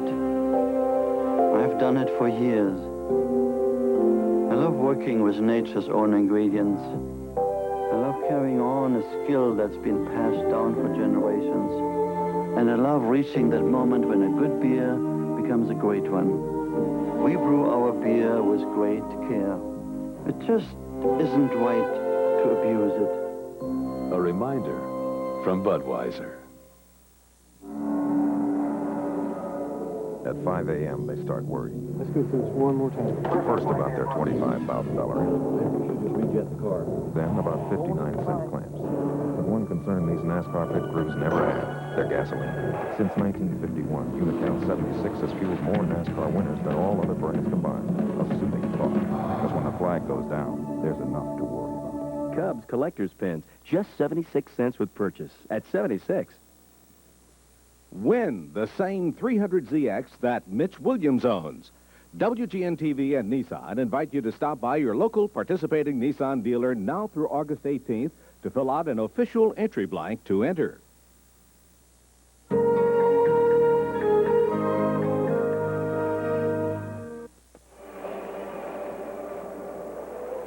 6-1 ball game. Cubs leading Montreal. Due up for the Cubs, the leadoff man, Jerome Walton. He'll be followed by Ryan Sandberg and then Mark Grace. Here's Salazar's play to end the inning. Luis was a busy man. He retires the side himself with 3 long throws from third. Getting back to your question about hitting instructors, Tom, I think the best hitting instructors are guys who can work within the framework of an individual hitter's ability. Because a guy can teach one way of hitting doesn't necessarily make him a great hitting instructor, because you have power hitters and you have off-field hitters. You have to take a guy and break down his stroke and teach him with what he can do. Because there's a lot of guys that can't possibly adapt to a different style of hitting. Galarraga is a great example. They tried to change him around in Montreal. They took a guy with a lifetime 300 batting average. Suddenly he's hitting in the 250s. That change around didn't work very well. 2-0 to Walton, but it seems like through the years, not always do premier hitters during their careers make good hitting instructors. I think because many of the great hitters do it naturally. They don't understand how they do it at times. They just do it. You see the great hitters who just instinctually will take the inside pitch. They'll fight it off, go to right field, know which pitches to turn on. And although they can be great hitters, they can't really explain the fundamentals of what they're doing while they're doing it. Ball 4 to Walton. Gross missed on 4 straight pitches. That goes the same way with great pitchers. They do not always make the great pitching coaches. Because if you are great, you don't have to be quite as observant as the man who's struggling to just get along in the major leagues. Generally, the guys who have been the great hitting instructors, and of course the name Charlie Lau always pops up. Walt Rainiac making a great name for himself with the White Sox. Hal McRae, highly thought of here. Now, Hal McRae was a fine hitter. But the other 2 guys, Lau and Rainiac, just adequate hitters. Jim Fry was a good hitting instructor. And he's a man who didn't play in the major leagues. But he was able to break down the fundamentals. In fact, he had a lot to do with Darryl Strawberry's emergence on the major league level. So, although he probably didn't have the physical tools himself, he knew what it took just to be a professional player, because it was a struggle for him day after day, and he had to know how to do certain things, or he wouldn't have played professional baseball at all. Well, here comes Buck Rogers out of the Montreal dugout, and that might be it for Kevin Gross. Scott Anderson, the right-hander, getting loose in the bullpen.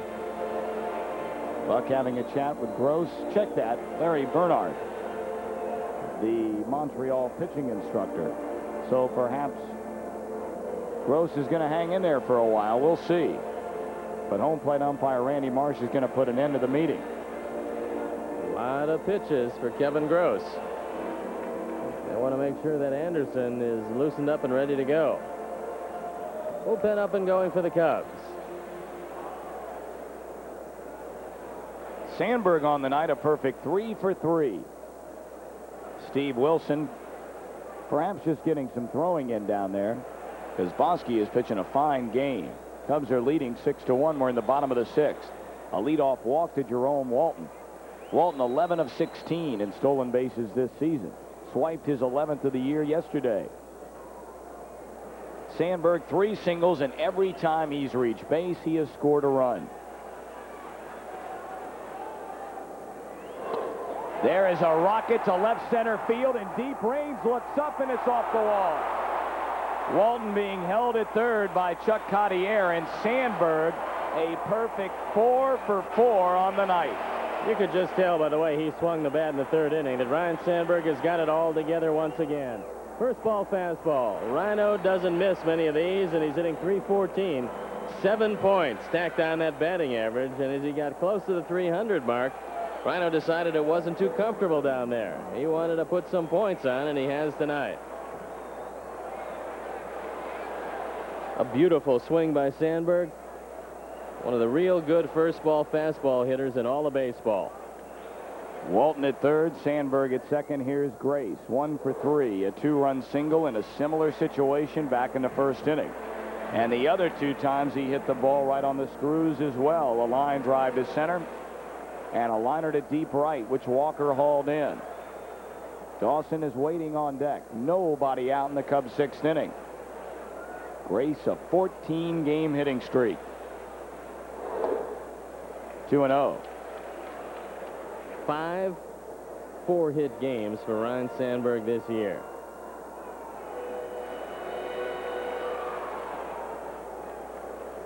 Walton and Sandberg, the base runners. And it's 2 balls, no strikes to Mark Grace. Gross working out of the stretch. And he misses inside, ball 3. Anderson is ready to go. He has stopped throwing down in the bullpen and just standing, watching, and waiting. Kevin Gross is just pushing the ball. He's done out there. It's just a question of how much abuse Buck Reiser is going to let him take tonight. 3-0 delivery. And a strike at the bell. 3 balls and 1 strike to Mark Grace. So a perfect hitter's count right here. You just want to make sure it's the one you want. 108 pitches for Kevin Gross. His control has not been very good. And he has surrendered 11 base hits. Sandberg at second, Walton at third. Ball 4, he walked in. So the bases are loaded now for Andre Dawson, but he will not face Kevin Gross. Buck Rogers is coming on, and that'll be it for his starting right-hander. And he will call on young Scott Anderson out of the bullpen.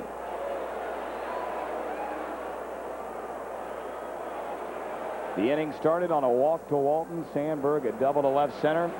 And now a walk to Mark Grace loads him up. Dawson's coming up. We'll step out. Back with more right after this.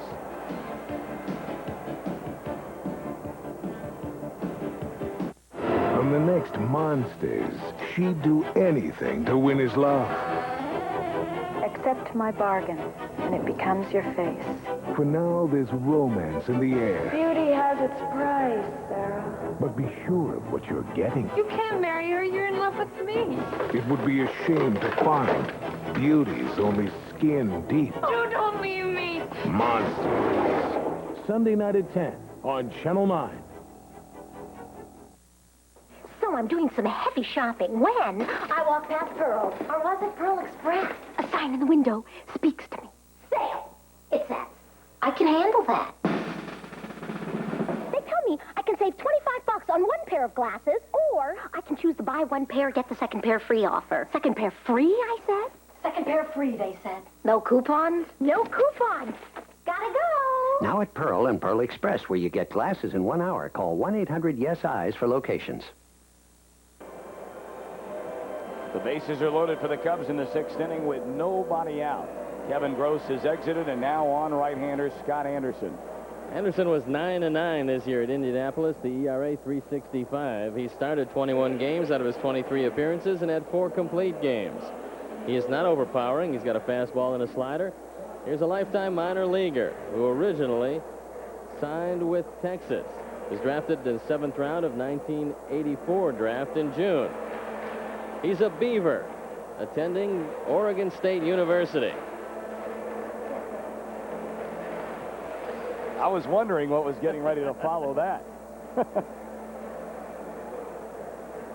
We brought up the fact there have been 45 Grand Slam home runs this season in the major leagues. And you have one of the premier power men in either league coming up there for the Cubs with the bases covered with blue caps in Andre Dawson, who hit a 2-run home run his last at-bat in the 4th inning. How about this for some pressure for a young man coming into his first major league game? A packed Wrigley Field, fans screaming for Andre Dawson, and Scott Anderson with his heart pumping like gangbusters, and no place to put Dawson. The bases are loaded. Crowd anticipating perhaps the long ball from Dawson. He hit home run number 21 of the year, his last trip. Walton at third, Sandberg at second. Grace at first. Upstairs to Dawson. Andre, 2 home runs in the last 3 games. Andre Dawson with 4 career Grand Slams.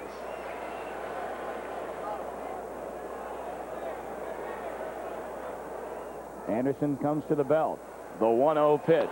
And it's a drive down the left field line and fair. Walton will score. Here comes Sandberg.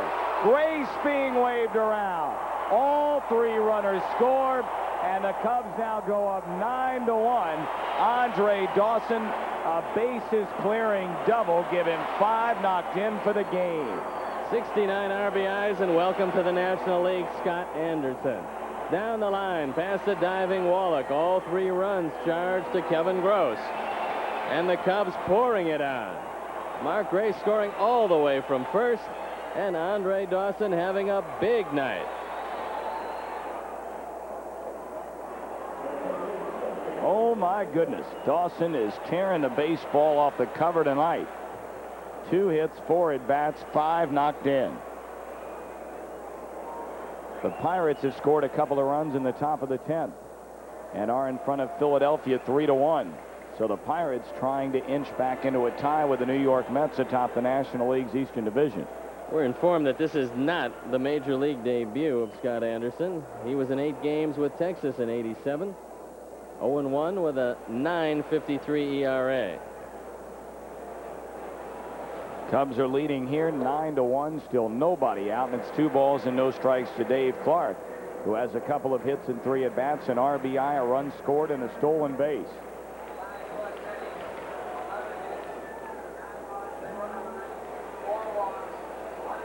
Kevin Gross started the night with a 3.88 ERA. That will balloon big time as he goes 5+. Clark a grounder to Galarraga. He'll handle it himself. Dawson on to third. Gross surrendered 11 hits, 9 runs, all earned. When you go out there and you know that nobody is getting up in the bullpen and you don't have your best stuff, it becomes a very trying experience, as it was for Kevin Gross tonight. Salazar is 0 for 2. Luis drew a walk in the 3rd inning. Dawson 90 feet away from the 10th Cubs run. Strike 1 call. Cubs reached double figures in the runs department yesterday, beating Montreal 10-4. The first time the Cubs had gotten into double digits since the 1st of July, when they beat San Diego 11-10. 0-2 the count. Kevin Gross's ERA has ballooned to 4.54. A radical jump, but with 9 earnings, you can understand that.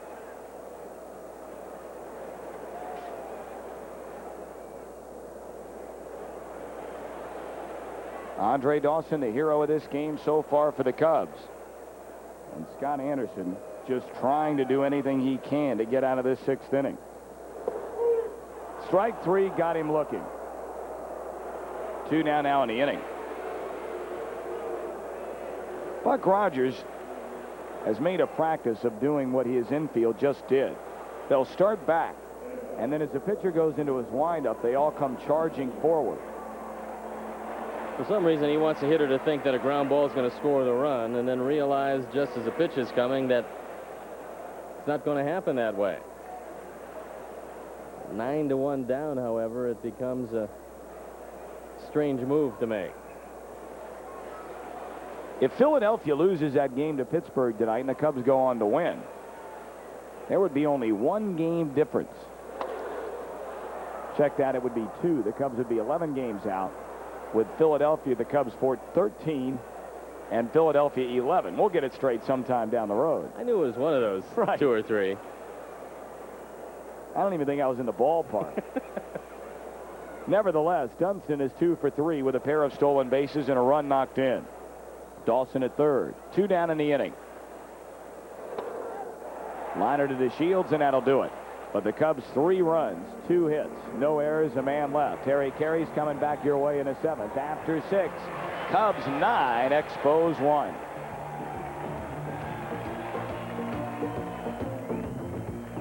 Clint Eastwood and Jeff Bridges. They were in search of the perfect ride. Thunderbolt and Lightfoot. Tuesday night at 11:30. What has Chevy Chase stumbled into now? How about crooked cops? Well, it'd be Fletch. Deadly doggies. And barely dressed women. Can I borrow your towel for a sec? My car just hit a water buffalo. Chevy Chase. Chevy Chase. And Chevy Chase. Drop your shorts and bend over. It is the funniest chase ever. Oops. Fletch. Sunday at 7. The movies on 9 will make you. Don't I know you? Nice shoes. Yo! Change anyone? Are you sure we haven't met before? Now, where's that Tour de France thing? Nice shoes. I knew I should have taken the right turn at Albuquerque. Have you ever been to L.A.? Oh, don't search. That's what you think, dude. Might you all join me in a spot of tea? Where'd you play your college ball? What is he doing here?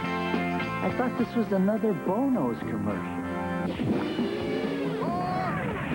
Has anyone seen Bo's ball? I know, Kansas City. Nice shoes. Nice shoes. You ever play with Bo Diddley?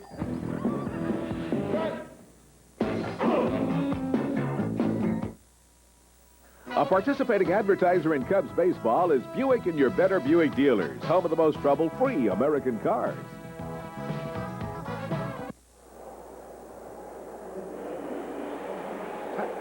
Harry Carey with Steve Stone and Tom Brenneman as we go on the top of the 7th. Do you know the Cubs are on such a hitting rampage? Do you know the 5th inning was the only time in the last 3 games that they've been retired in order? That to me sounds like an amazing oddity. In 3 games, only 1 inning have they been set down in order.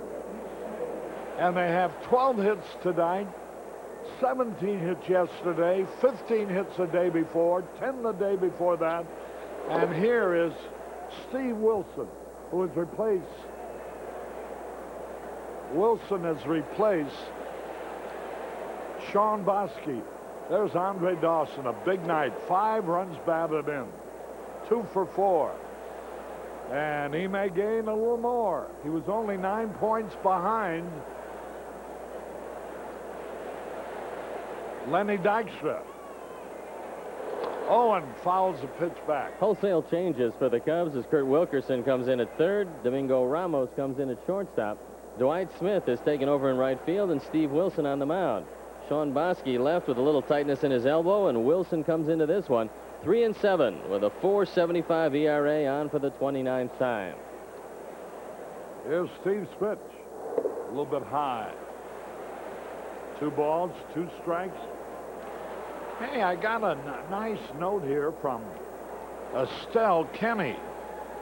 You know, the 2 Kenny boys who operate the nuts on Clark Street, who are such nice people, always taking care of Arnie Harris's need for prunes. Well, it turns out Herb was at Northwestern Hospital. And they're one in operation. We certainly hope he's doing well.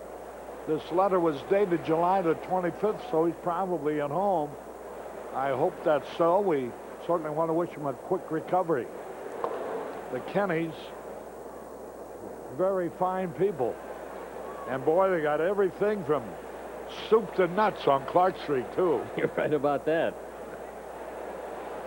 It's those sauteed prunes that Arnie likes so much. 2 balls, 2 strikes. Pop up, easy out. Grace is there, makes the catch. Boy, oh boy, you know the Pirates led 1-0 going in the bottom of the 9th. And that Von Hayes hit a homer for the Phillies to tie it up. The Pirates have come back in the 10th and have scored 2 to take the lead, 3-1. Who do you think hit a home run for Cincinnati to tie up the ball game in the bottom of the 9th? Luis Quinones, utility infielder, and they're tied 3-3 in extra innings.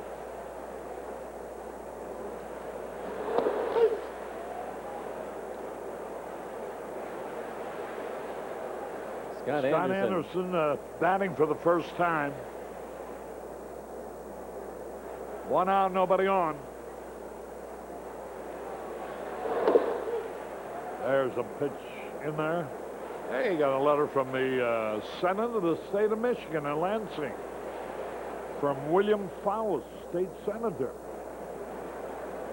They all follow the Cubs up there on Channel 9. There's a strike call. How about that Scott Anderson, 28-year-old rookie? How'd you like to make your debut with the bases loaded?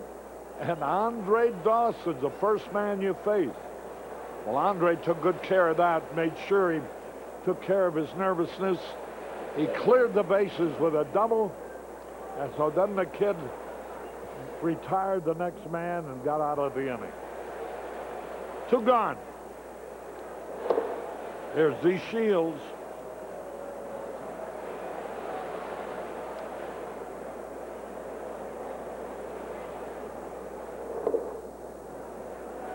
Two balls, no strikes.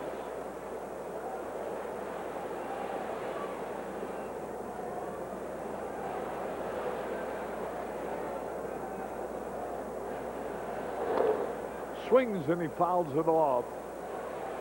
Final score, the Pirates have gone into a first-place tie with the Mets, beating the Phillies in 10 innings, 3-1. Harry, it's the night of the Grand Slam. Joe Carter just hit one for San Diego. Ooh. Here's a long drive way back. Dave Clark is there, and he makes the catch. 1, 2, 3. Nothing across. We go in the bottom of the 7th. The Cubs are well out in front by the score of 9-1.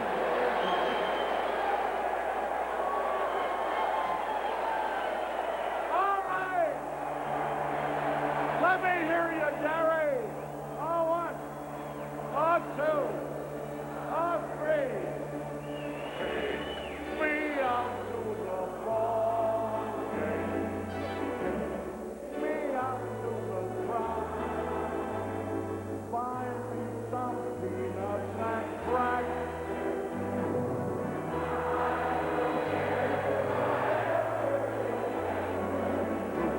Root for the Cubbies. If they don't win, it's a shame for it. The old ball game.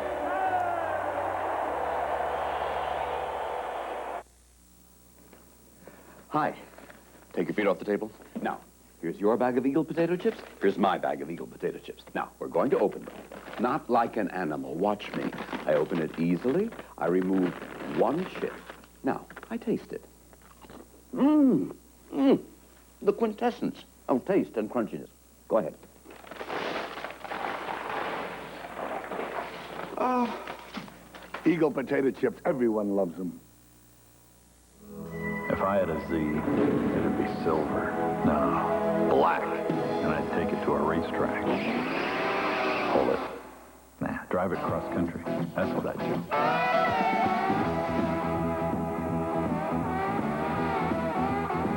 Wait, Germany. Yeah, now that'd be epic. Running a Z flat out on the Autobahn. Too bad you can't drive to Europe. We go in the bottom of the 7th. You know, I just finished telling you about Luis Quinones. Hit a home run to tie up San Diego 3-3 in the 9th. Then Joe Carter just hit a grand slam in the 10th. And boy, is that an important game for the Giants and for the Reds, because the Reds' lead will be cut to 3.5 over the Giants. They once were 14.5 ahead of the Giants. Now the pitch suit. There's a smash. Great save. Wallach's throw in time. Fine save by Tim Wallach. Wallach, one of the premier glove men in the National League, and this is a rocket down his way. Girardi has come close to a base hit tonight, but he hasn't had the ball out of the infield. Ramos will hit here, batting 9th. They flip-flop their batting order. He's hitting .221 with 2 homers, 12 RBI. Now the pitch. In there, a strike call. This Anderson,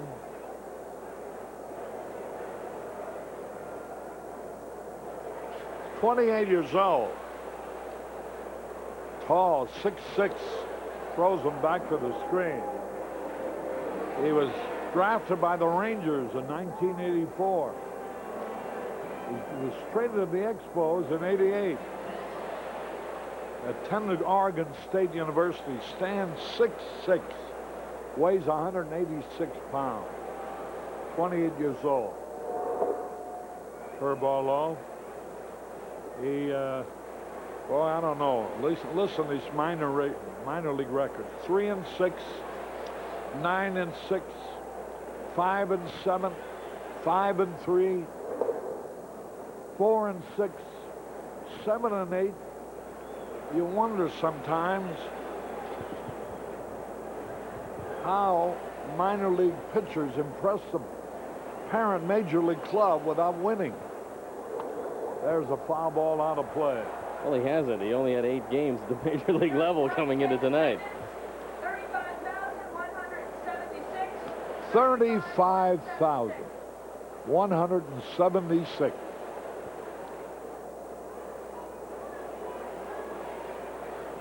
The Cubs will go over the 1,000,005 mark tomorrow. Ground ball to the shortstop. Owen has it. 2 gone.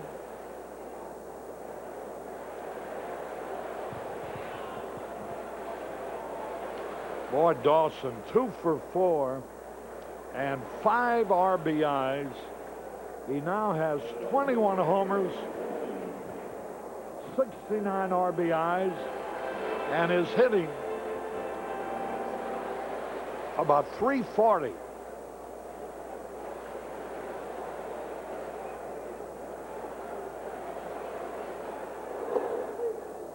Pitches in there, a strike call to Walt. Dykstra was hitting .346. He might be only a few points behind Dykstra in the race for the batting leadership. He may have caught him. The Phillies didn't make many hits tonight.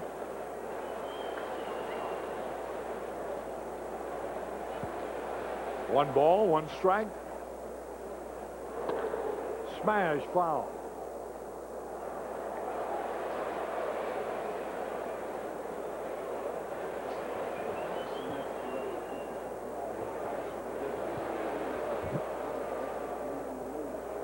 You know, Ned,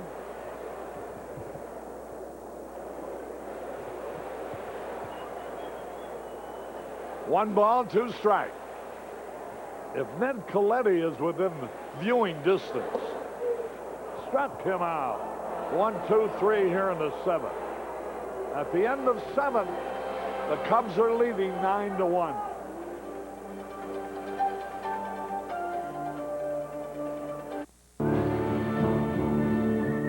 Clint Eastwood, A Fistful of Dollars.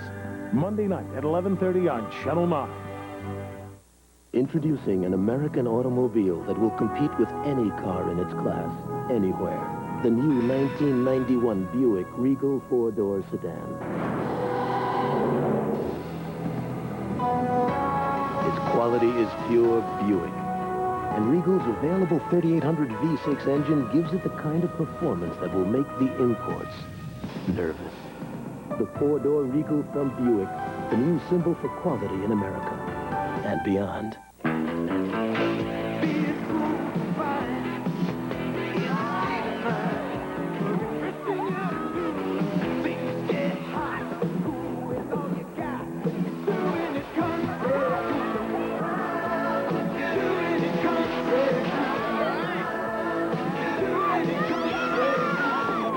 Chicagoland, get your Pepsi Diet, Pepsi, or Mountain Dew sunglasses today. Details at participating Pepsi dealers.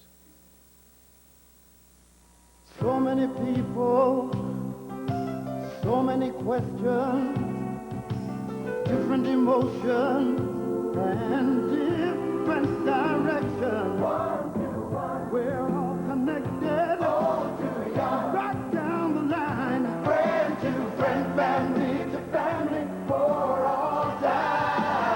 ever notice how when you pick up the phone, it does the same for you? Just call. Don't forget, during Tile Outlet's August sale, you'll save 20 to 50% on selected items. Tile Outlet, 2444 West Fullerton in Chicago. Harry Carey back at Wrigley Field as we go into the top of the eighth. There was a foul ball hit a little earlier. You remember Chorus Line? Remember how they use their legs, the chorus girls? The Cubs bullpen take a page out of that book.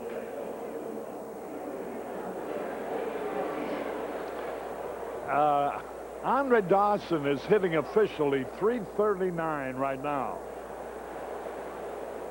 And going into the game, he was hitting .337.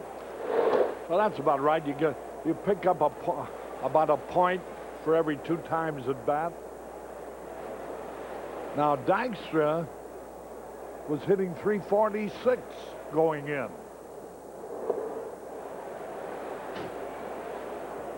And Chuck, he had 0 for 4, so he's at .342. Andre Dawson is only 3 points away from leading the National League in hitting. And that's something he's never done in his wonderful career in baseball. A batting title. And this would be a great year to get one.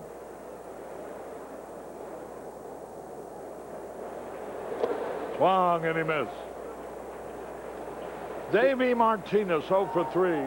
Steve Wilson sailing right along, and if he can throw the last 3 innings, he will pick up his 2nd save of the year. Dawson has had a lifetime batting average. There's a ground ball to Grace. He's got it. Easy out. 1 away. The most RBIs he's had was 137. That was for the Cubs. The 87 when he hit 49 homers. But he has never led the league in hitting. He's had some fine averages. 282, 253, 275, then 308, 302, 301, 299, 248, 255, 284, 287, 305, 252, and he's got his high right now. He is hitting .339. He's only 3 points behind Dykstra. 1 ball, no strikes. Fouls it back. Tim Raines batting right-handed. Raines has had a tough night. He's made an error. He's 0 for 3. This has not been a particularly good series for him.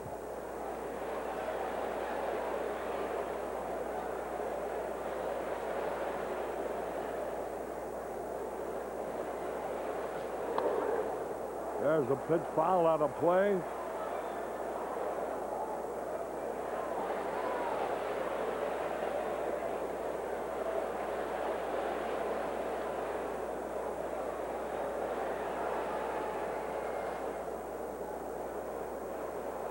Chuck Wasserstrom,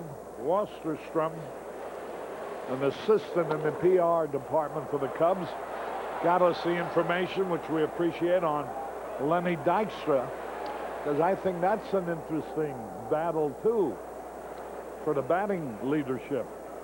And Lenny Dykstra has led the league all year long. Tim Raines with a count of 1 ball, 2 strikes.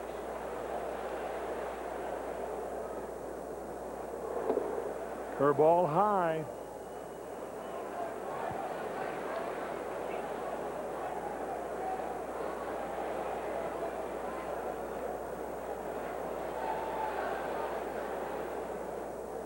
Two pitch. Fouled out of play. So Dawson getting 2 out of 4, picked up 2 points. Dykstra getting nothing out of 4, lost 4 points.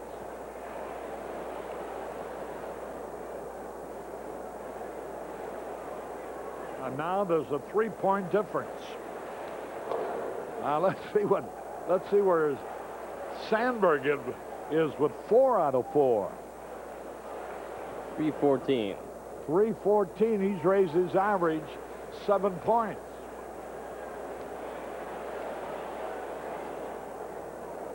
Sandberg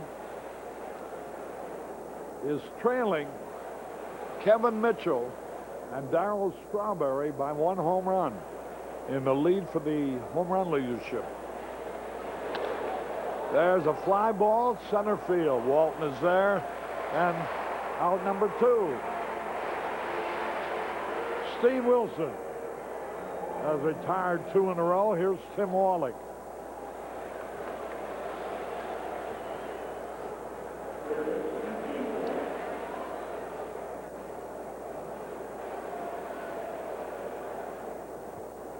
The Cubs getting closer to both Philadelphia and Montreal. They're undoubtedly too far back for this year, but they're sure gearing up for next year. 0-1 the count, 2 out. Pitch is outside. San Diego is leading 7-3 in the bottom of the 10th. Bottom of the 11th. Good turn ball by Steve Wilson. Tim Wallach has been one of the most consistent Expos all year long. He's done it in the field, he's done it at bat, and he's driving in a lot of runs this year. High pop foul, out of play. 1 ball, 2 strikes.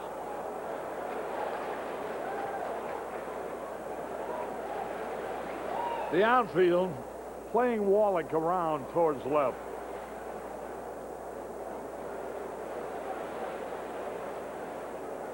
Tim Burke. That's Tim Burke. With Ken Maka, who's the bullpen coach. Fastball inside. 2 balls, 2 strikes. Milwaukee out in front of, no, they're tied with the White Sox, 2-2. At the end of 5. If San Diego holds its lead, the Giants will be only 3.5 games behind Cincinnati.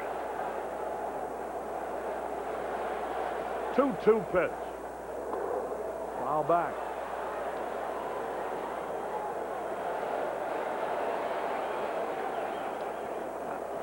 I can't recall where the Giants were when the Cubs swept the 3-game series from them right here. I think there was something like 14 behind. Line drive in the center field, going to be caught. 1, 2, 3. We go in the bottom of the 8th, 9-1 in favor of the Cubs.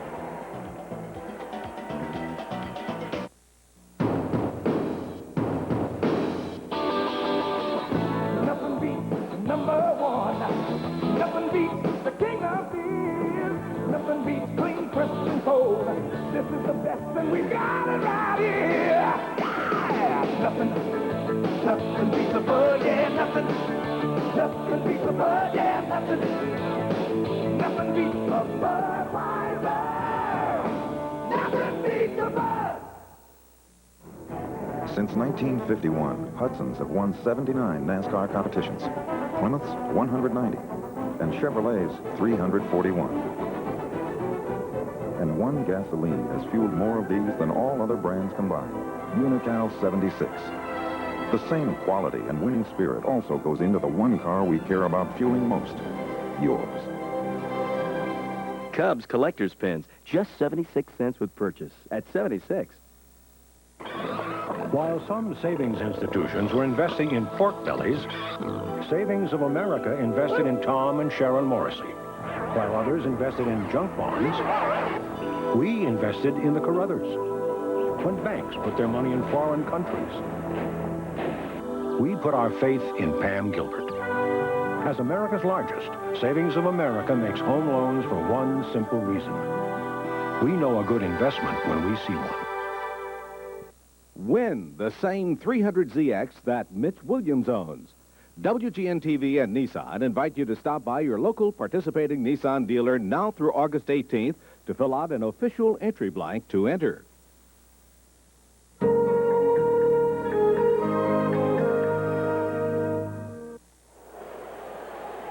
Harry Carey and Steve Stone in a full moon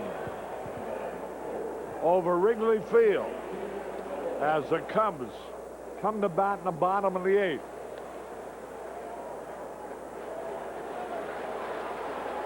They now have been retired in order twice in the last 3 games. They were out the first time in the 5th inning in 3 games, and then in the 7th they went out. Junior Noboa takes over at third base, so Tim Wallach is done for tonight. Here's Sandberg going for 5 out of 5. Swung and he missed.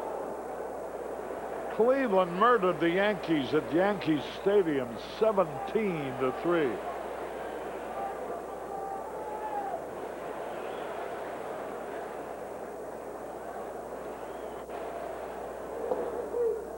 There's a strike called. He's in the hole, 0-2. Oakland leading California 1-0 at the end of 2. Phil Long continues to throw in the bullpen for the Cubs. Bouncing ball. DeShields playing him perfectly and throws him out. So Sandberg winds up the night with 4 out of 5. Getting a fine hand as he trots off the field.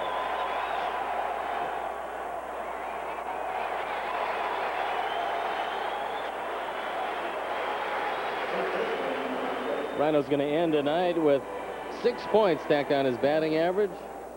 .313 going into tomorrow's game. Well, the White Sox have had a 3-run homer by Sammy Sosa in the 6th. And they now lead in Milwaukee 5-2. 1 out, Mark Grace, 1 out of 3.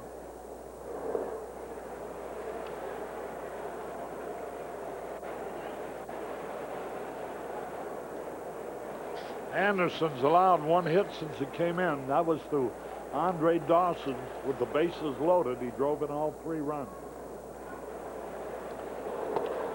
Now ball again. DeShields, 2 out. It looks like everybody would like to get the game over with now. It's only 9:45. The Cardinals beat the Mets 7-5. The Giants moved to within 3.5. Little did they know it then. That's how they know it, because San Diego beat the Reds tonight 7-3. So Pittsburgh and the Mets are in an identical tie for first place. Dwight Smith on for Andre Dawson, getting a chance. Fouled it back. Boy, I tell you, both Pittsburgh and the Giants showed some character the way they won today. 0-2 the count.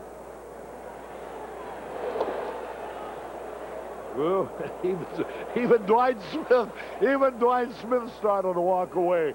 All the players of Montreal started to walk off the field, thinking it was strike 3. Watch it.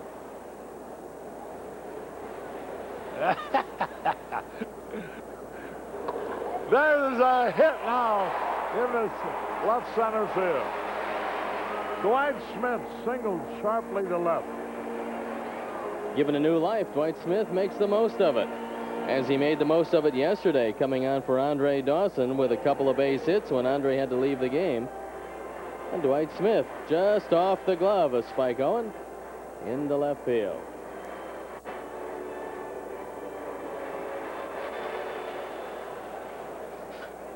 They're here from Borger, Texas tonight. From Galesburg to Illinois, Springfield, Illinois, and Sherman, Illinois. Swung and he missed. Dave Clark with 2 hits, 2 out of 4. Walton has had 1 out of 4. Sandberg 4 out of 5. Grace 1 out of 4. Dawson 2 out of 4. His replacement, Dwight Smith 1 out of 1. Clark 2 out of 4. The only 2 men without hits in the starting lineup, Luis Salazar and Joe Girardi. And, of course, the pitcher, Shawon Bosky.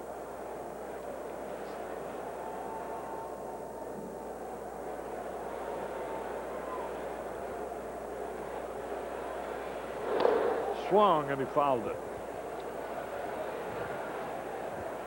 Donna Kemp is here from Fort Myers, Florida. Scott Anderson has come on and done a pretty good job. It's got to be an exciting night for the youngster getting his National League debut. 2 outs, runner at first. Dave Clark, a little bit inside. Doug and Karen Wywell from Quincy, Illinois, celebrating their first wedding anniversary here at the ballpark. I wonder if they remember what they were doing a year ago. Probably. 1 ball, 2 strikes. Line drive, left field, extra bases. Let's watch Smith. He may score. He's racing for the plate. Here goes Clark trying for third. He makes it. Dave Clark tripled down the left field line. And boy, he creamed that ball hard. 10-1 in favor of the Cubs. Second triple of the year and the second RBI tonight for Dave Clark, who now has 18. 3 hits on the night, and Dave Clark, one of the Cubs who is red hot since getting a chance to play. Well, the Cubs in the last 3 games have had 45 hits.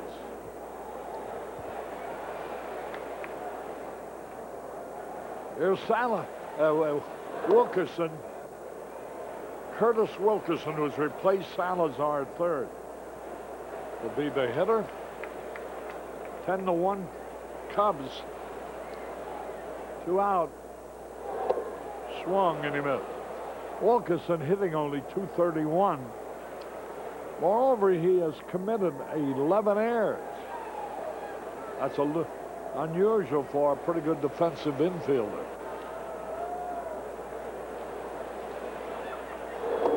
Swung and he missed. 1 ball, 2 strikes.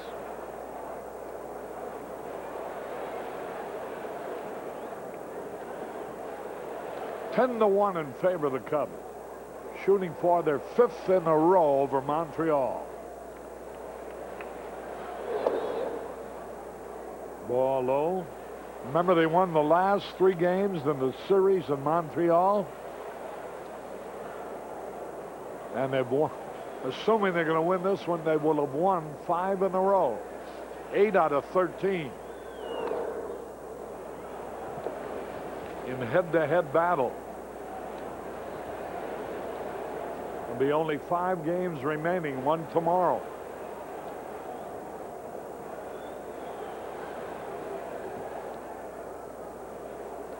Two balls, 2 strikes. All 3.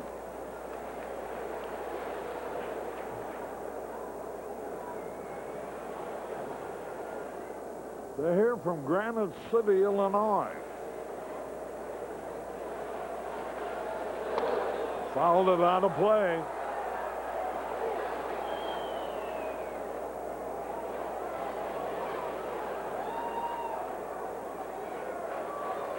Curtis trying to hang tough and join the hit parade as the Cubs once again bury the Expos under an offensive onslaught. 3-2 the count. Fouled it back.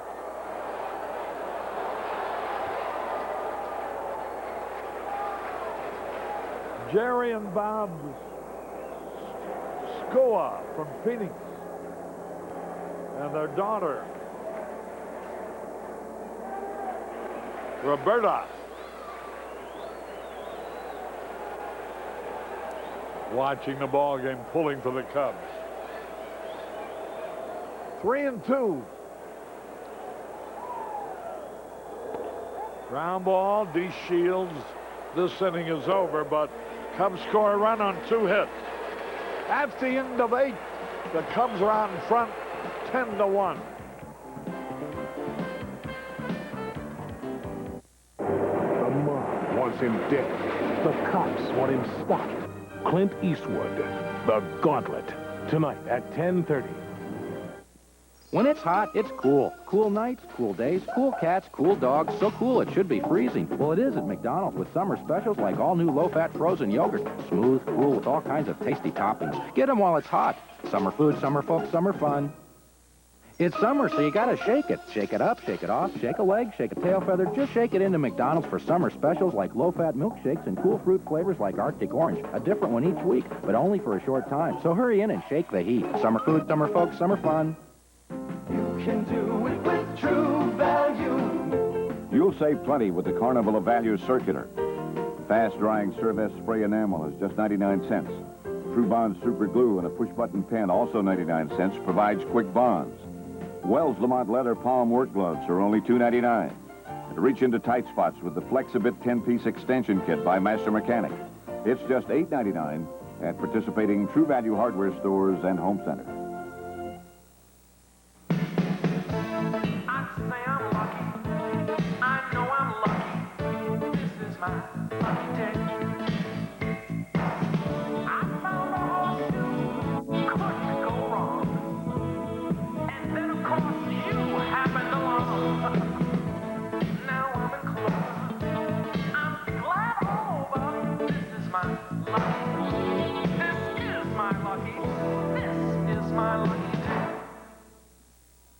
A participating advertiser in Cubs baseball is Canon Camera, the official camera of the Chicago Cubs.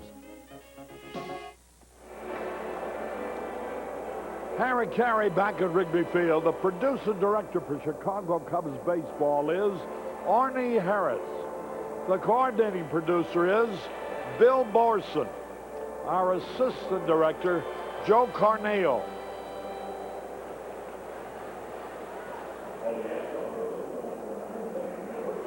Bill Long coming on, and Long picking up an appearance tonight, on for the 27th time, 4-0 with a 3.32 ERA. And he's put together a solid year. Steve Wilson pitched 2 perfect innings. Struck out 1. Bill Long has done a fine job. Galarraga had a cut. Galarraga's nothing out of 3.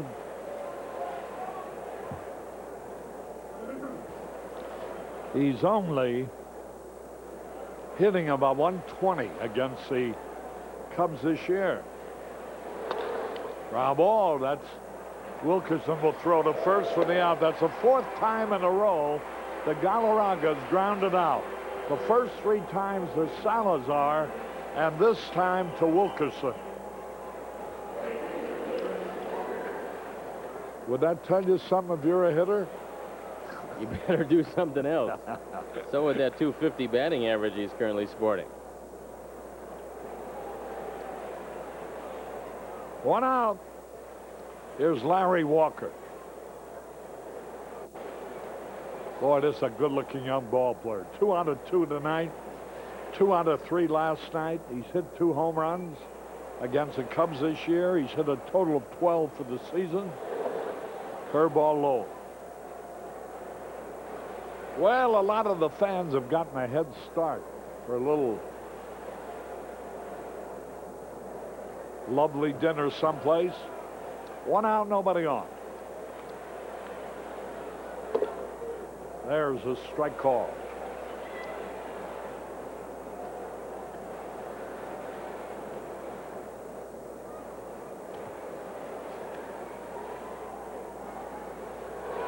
He started to swing, tried to stop, he went around.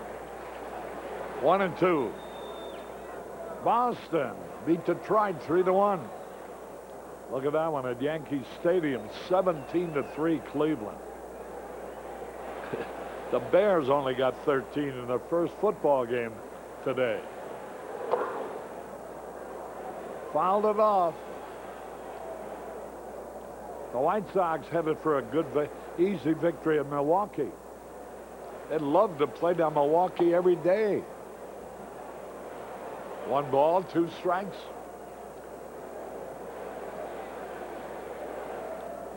One out, 9th inning.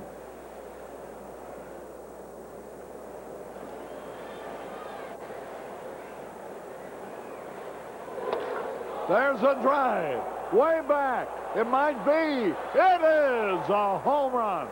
Larry Walker. That's the 3rd home run he's hit this year off the Cubs, and the 13th all told against everybody.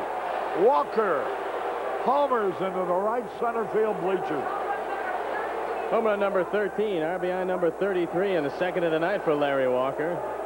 And the young man is getting better and better. That was a Bill Long breaking ball, the 5th time he's been taken out of the ballpark, and Walker did the job. He was looking hook all the way, and he got this one out over the plate and drove it way back. Now watch the little kid. I think he's going to throw the ball back. Now watch him. He did throw it back, and he threw it back onto the field.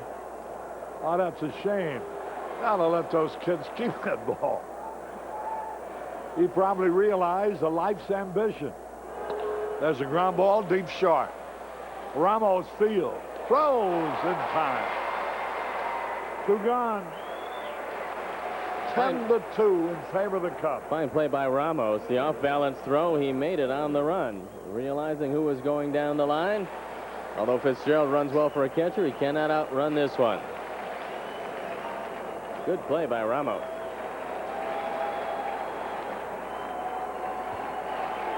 Here's Spike Owen, 0 for 3. 1 ball, no strikes. What's left of the fans are all on their feet. 10-2 in favor of the Cubs. Bouncing ball up the middle, base hit. Spike Owen gets his first hit of the series. A single to center. Just by Ryan Sandberg, who was racing to his right. The ball was hit directly over second base. Mike Aldrete coming on a pinch hit. Aldrete came on yesterday, got a pinch hit in the 6th inning. And he's 5 for 19 with a couple of RBIs this year, 236 overall without a home run.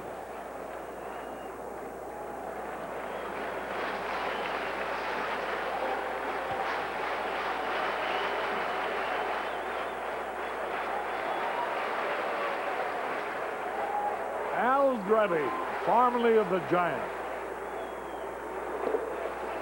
Pitches inside. Cincinnati came from behind to tie San Diego, and then in the top of the 11th, Joe Carter hit a grand slam to lead San Diego to victory, which means that the San Francisco Giants, who earlier today had won their game,